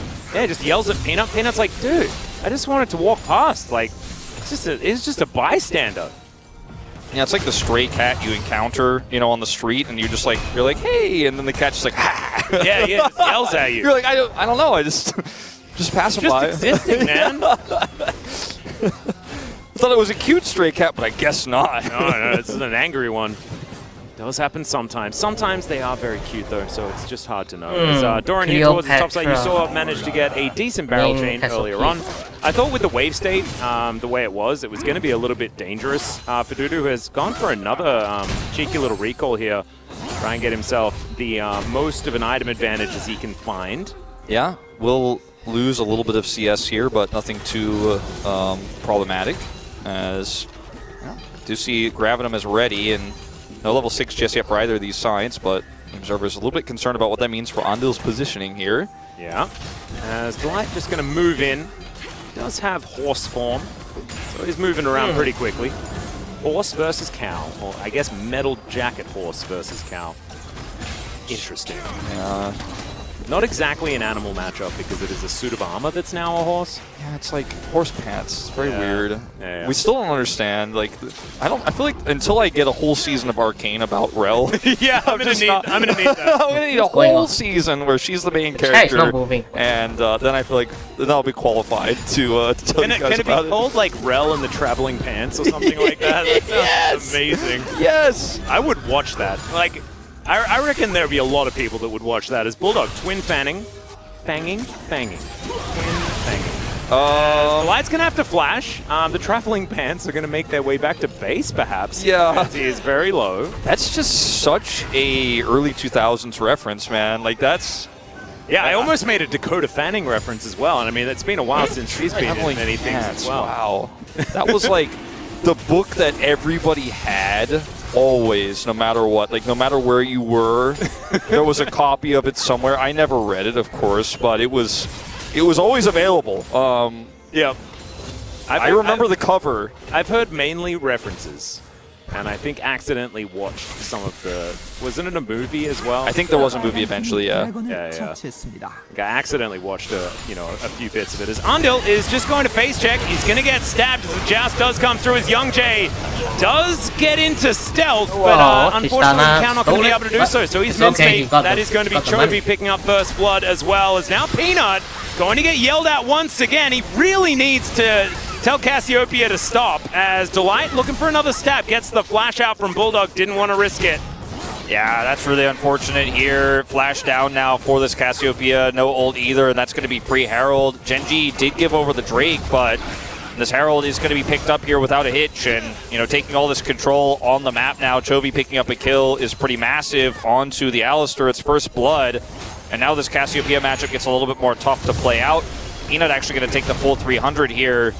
Doran getting some pressure on him, right? He's significantly down in CS, but he is not really going to be the main character of this story. He's going to get stronger and stronger later on, and then we'll eventually be able to make an impact in 5v5s. The Jax, being ahead 16 CS here and a plate picked up isn't enough to say, oh, he's a side lane threat early. Even have a gold advantage is the question. Yeah, exactly. This was really optimistic at best, unfortunately, here, and Bulldog wants to actually set up for an ultimate and set up the combo, and these are the kind of early skirmishes that Cassiopeia can do extremely well in. But going for the 1v2 here and not hitting Chovy, so Chovy then gets back up his charge and then goes in here. It's going to force him to flash. If Delight hits that, he is probably dead, so wise call on the flash. And I think if you are a little bit better set up there as Quantum Freaks, you can use the Cassiopeia very well, but it's not quite the coordination they needed. Not quite. And now Young Jae looking for a potential dive opportunity. Bulldog is here as well, as Peanut has the Nature's Grasp out. As Doran's flashing, he's trying to get away from this one. They do manage to take down the Viego, but at least there is the kill on the GP, as Peanut will pick up these remaining minions.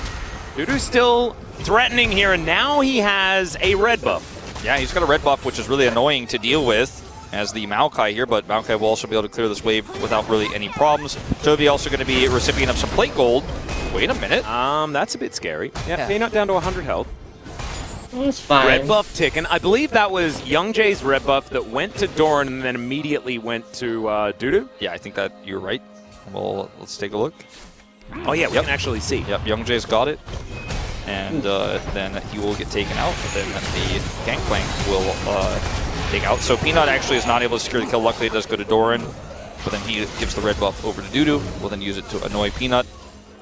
And at the end of the day, I mean, this is a fairly successful dive, but Maokai is just so powerful into this comp, and if Dudu gets caught a little bit differently by that Nature's Grasp, he actually might die as well. Got to be so careful as Jax into this composition. Even the low-range Cassiopeia are going to really struggle to get into engage range later on, and every moment that Doran's left on his own here in the lane, just going to stack up more and more gold. He actually gets more gold than regular champions do as well from his CS, so even 20 CS down, he's feeling all right. Is Delight, where are you at? Yeah, he's going to need to travel. Looks for a crash down, but he's dead. That is, he had a Hex Flash, so he's just not able to get any sort of flashing maneuver out. And therefore, the Rel is just dead. So nice little pickup here from Quantum Freaks. Not entirely sure what Delight was doing. Yeah, well, Quantum Freaks hate traveling past. Yeah, they don't like it. No. They're even going to pick up some plate gold down here. I mean, do you think maybe Delight likes traveling a bit too much? Yeah, maybe it's time to, someone needs to tell him, like, it's time to go home for a little bit, take some rest. He has, level 6 Flash.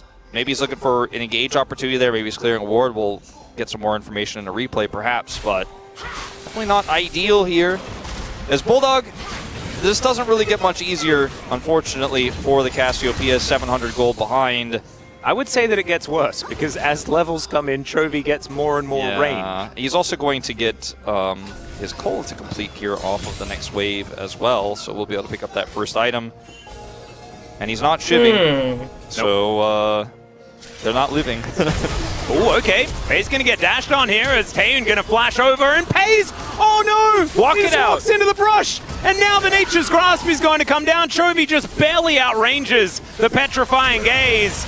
Now in goes Arndil. They do look for the stun here as Chovy flashes, rocket jumps, and he'll be absolutely fine. Rift Herald in the meantime, Peanut's like, get back here. We need to take some plates.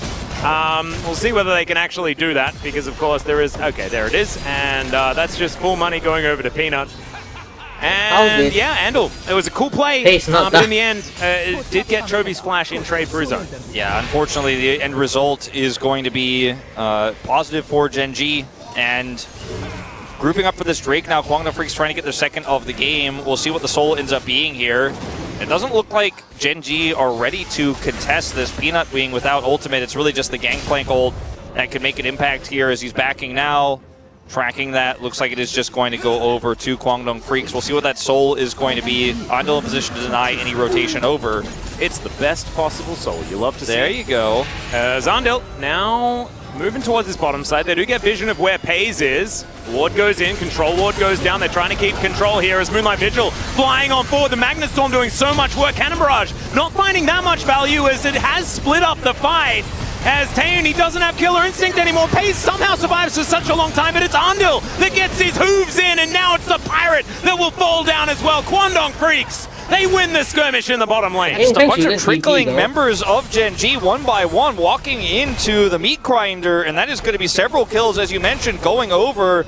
The Viego picking up some money here, tons of value from the teleport from Dudu.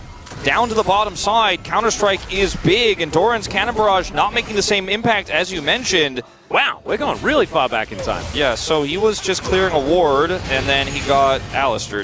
Yeah. And didn't flash.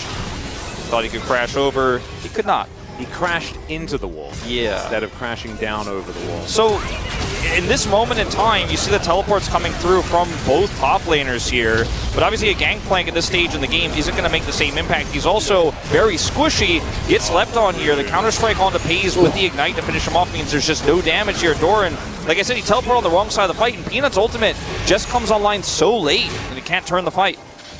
Not able to do too much. Gen G still touching distance as far as gold and things like that, as Shirley has been started. He's going to make her way out of the pit. We'll get a little bit frustrated and then head back home again. And once again, Peanut doesn't have his ult here. They want to wait for it. Just going to back off and grab a blue buff, and then maybe look to re-engage here. Chovy pushing bottom means maybe they're just deciding to give this one up. Yeah, looks like Young Jay should just have free reign of this pit. He's still at pretty high health, as Peanut can rotate his way over if he would like to.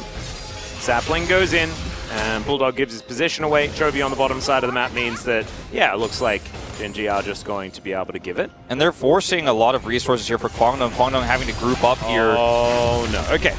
Not going to grab the cheeky steal there. As Delight moving in. Magnet Storm does 0. They get the flash, though, out of Bulldog, and that is certainly good for Gen G. Nice attempt there to buffer the crash down engage with the flash from Delight, but it's just an insta-flash from Bulldog, so flash trade here. Hex Flash still up, of course, for Delight. At the end of the day, you know, you end up giving over this Herald. Chovy doesn't get the bottom turret here. Actually, Dudu comes down and answers. And Kwangdong Freaks maintaining the gold lead right now. This Jax is pretty big, and he's got demolished, so Chovy gonna need some help here to deal with this. And it looks like Dudu's just gonna be given this. He's gonna Counter-Strike to guarantee. And well played here. Wow, the early game for Kwangdong is just not to be trifled with, Atlas. It's just the late game that's problematic. Yeah. And I think Gen G probably not going to be too worried because they do know what happens once we tick over about 20 minutes. But it is still one of these baffling things, right? Like, Kwangdong Freaks just look really, really good in the early to mid game. Young Jay is seen here, so I think Peanut will think better of trying to make anything happen. Does have flash, but Bulldog just going to be very aware and sit back and just going to chill and wait for the next wave.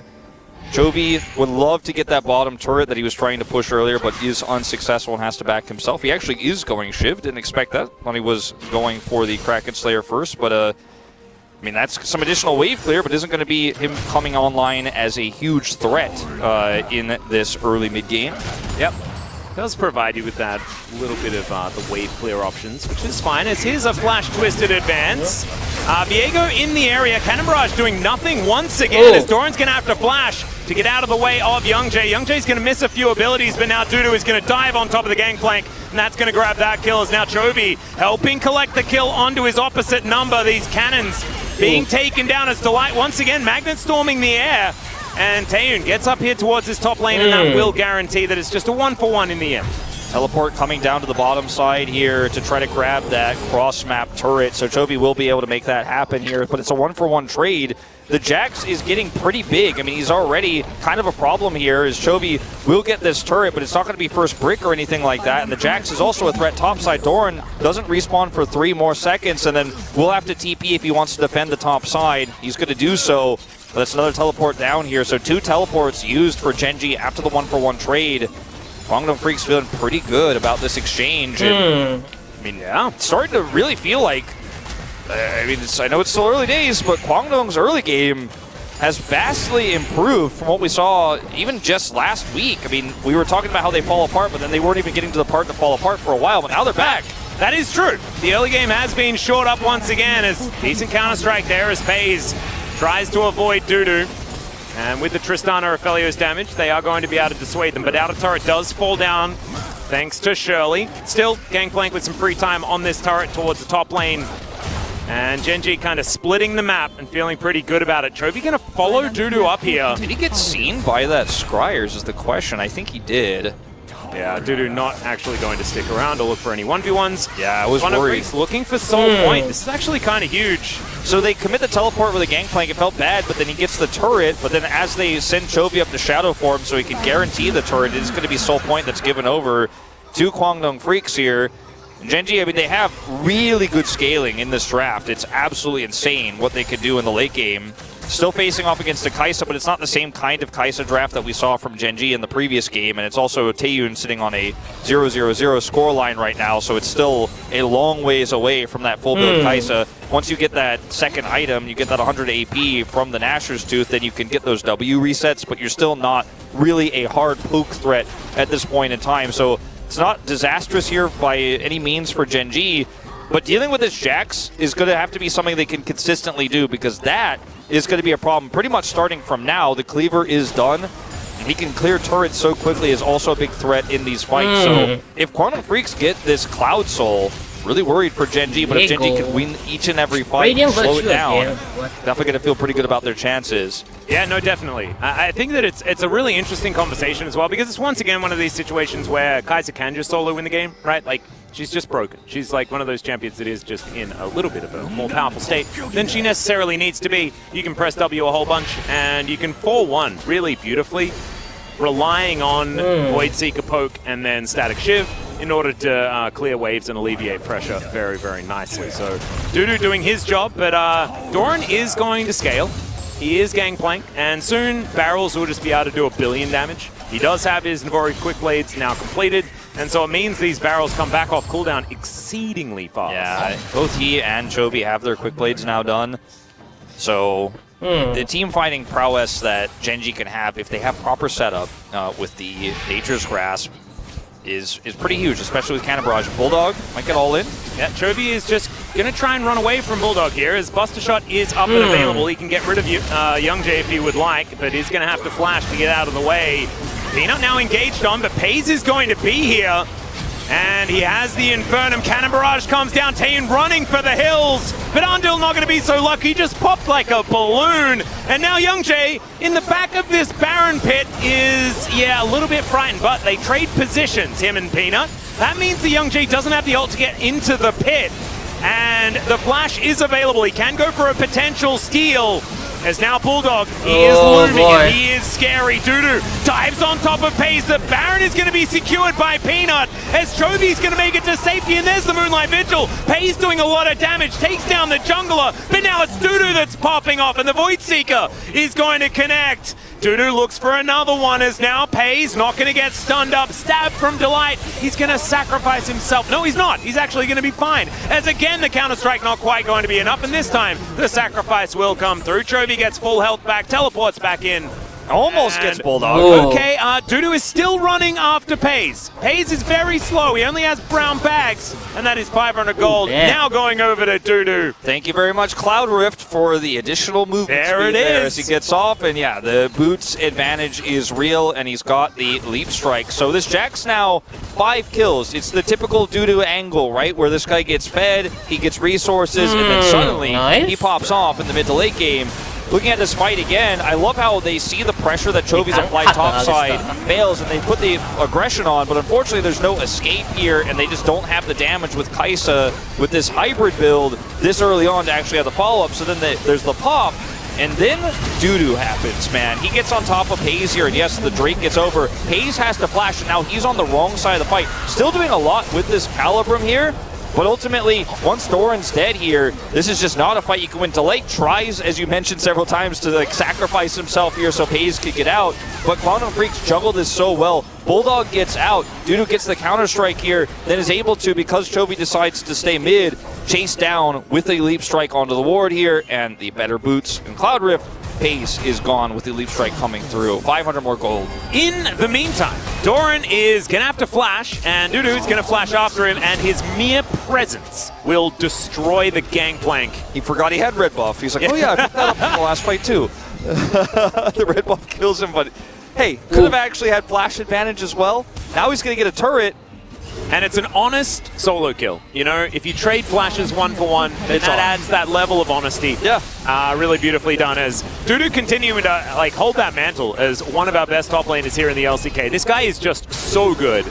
Now very close to his Zonya's completed, and he's going to take an inner turret in trade for the outer here in the mid lane. Doesn't have teleport, so he's going to have to march his way over here if Quantum Freaks do want to do battle for this Cloud Soul. I mean, this is the problem, right? For them. Gen G, they don't have Doran. He's going to have to TP in. And, I mean, this is the really critical fight you needed to be set up for. Yeah, and here comes Jax. Yeah, the Jax is going to be moving forward. Moonlight Vigil comes down once again. They do manage to secure the Drake, does Gen G, but can they win the fight? Is into the back line. Goes Taeyu, but he's immediately twisted advanced. And that is a double from Pays. Quantum Freaks, you can't keep doing this! Yeah, they hard force. They just way over force there. I mean, you want to win the game here essentially by securing Cloud Soul. It gives you so many advantages, but at the same time, your Jax, he's flanking, doesn't have flash because he used it in that last trade with Doran. He can't get into this fight was fast saving enough. for that. Play this comp like it's a dive comp at this That stage. just And you just don't have to. Yeah. Just leave him there. He can take an inhibitor and give up one singular Cloud Drake. Exactly. Who cares? No, you win the game if you get the Cloud Drake, but you don't have to force because you don't lose the game either. As we'll have one of the happier moments here for Quantum Freaks. Got him. I wanted to see if he said anything about his flash. Yeah. Just going to keep it a secret. Hopefully CV Max doesn't notice. And then down here on the Drake fight, of course, Peanut just ults them away. And then as Dudu, what's your angle here? You leap strike in, but the positioning is just too good. Pays is so far away.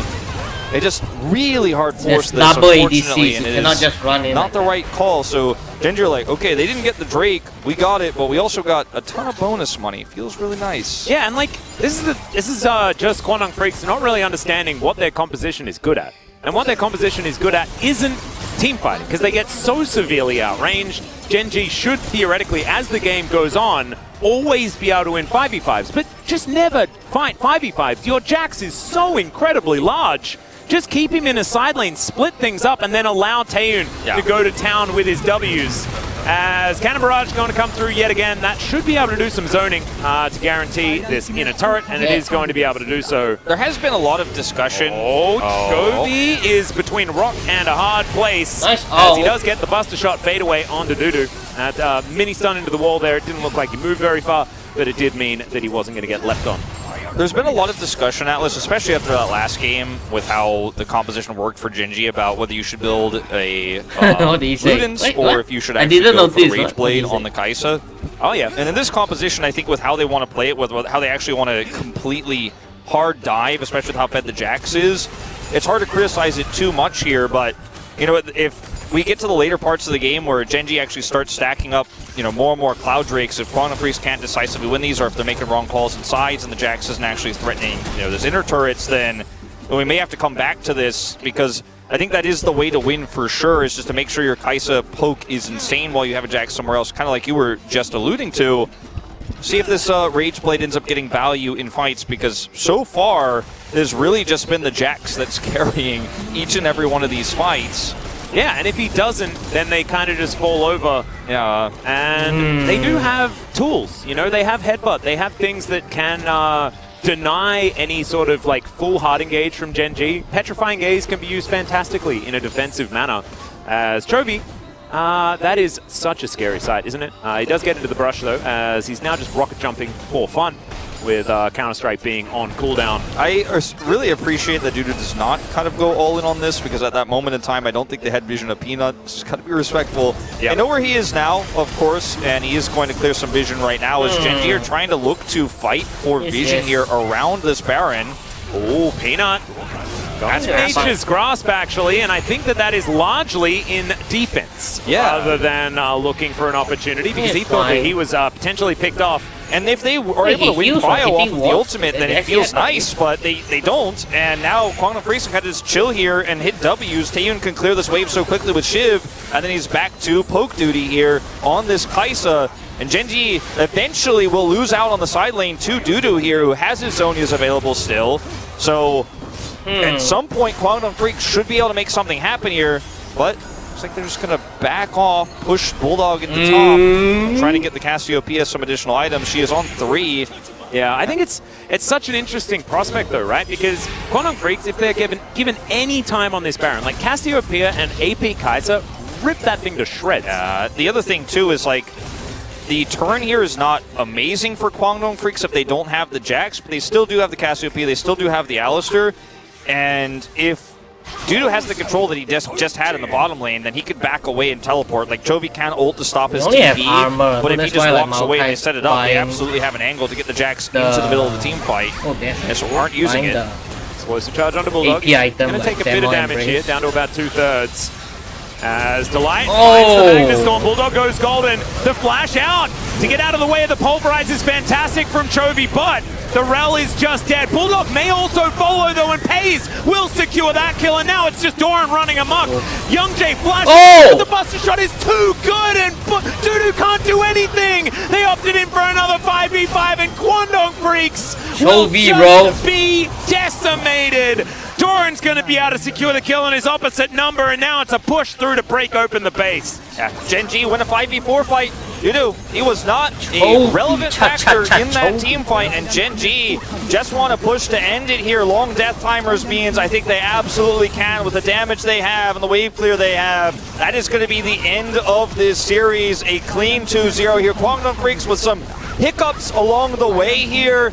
Gen G, though, felt like they were in control start to finish, especially in the second game draft. How many early games have Kwangdong Freaks won is the question that I have. It is such a shame, but Gen G really proving that they understand how their compositions work. I think their execution, especially mid to late game in both of these games, was fantastic. I think their first draft was a little bit iffy here or there, but this one, pretty clean. It's outside of the fact that Dudu got way too far ahead. It's a tough POG vote again, because it's like Gen G lost the game more than Kwangdong lost the game more than Gen G won it in a lot of ways. I think don't rob Chovy, I think is the... Yeah, I think it's like either Chovy or Delight for me. I'm going to go ahead and give it to Chovy. He had pressure on the map nonstop, dealt with the Jax, even though the Jax was extremely fed. He was able to side lane against him decently well, but it's not a clear call vote. I think it was not Peanut's strongest game, was kind of actually behind the curve on Young Jay a little bit. Pays didn't have a bad game by any means, but because his team was struggling a little bit in the early parts, it did feel a little bit rough, but yep, you can also see some giggling coming through from the coaching staff on Gen G's side. I think they know that this was a little harder than it necessarily needed to be for the squad in the top spot as they move to 13-0 here in the LCK. And as the space already mentioned, like, this is a week where you're more preparing for KT, right? KT has the much tougher week. They played against D+, and then they faced Gen G on Saturday on the Saturday Showdown. for Gen G, yeah, you remember that loss you took in the second round robin of Spring to Kwangdong, but that was a different team than you faced here. And yes, this early game was a little bit messy. There were some errors. This fight, for example, definitely one of them where Dudu was able to get massive value on this Jax. He was already ahead, but now he is massive. But you made some bad decisions in terms of setup on the fights, and then not respecting Chovy's Tristana is a big problem here. And then this fight here, again, Dudu comes into the pit, and you're really hoping, okay, we can actually clean this up before it gets disastrous, but there's just too much power on this Jax. And I think the Kaisa in this game, not the same level of impact, obviously, with the draft that they played. But, I mean, we just never got to the late game where you could just press W and the Jax can be a side lane threat, as Chovy handled him so well. Yeah, and it's also like, that's not how they played it, right? Like, they could have theoretically played towards that, where they keep their distance, utilize their disengage tools, instead of opting in for 5v5s and keep Dudu in a side lane to offer that pressure. It just wasn't the way they actually tried to play it. Right here, I think, was the biggest mistake the Quantum Freaks made. Because Dudu, look at him, he gets into this pit, and immediately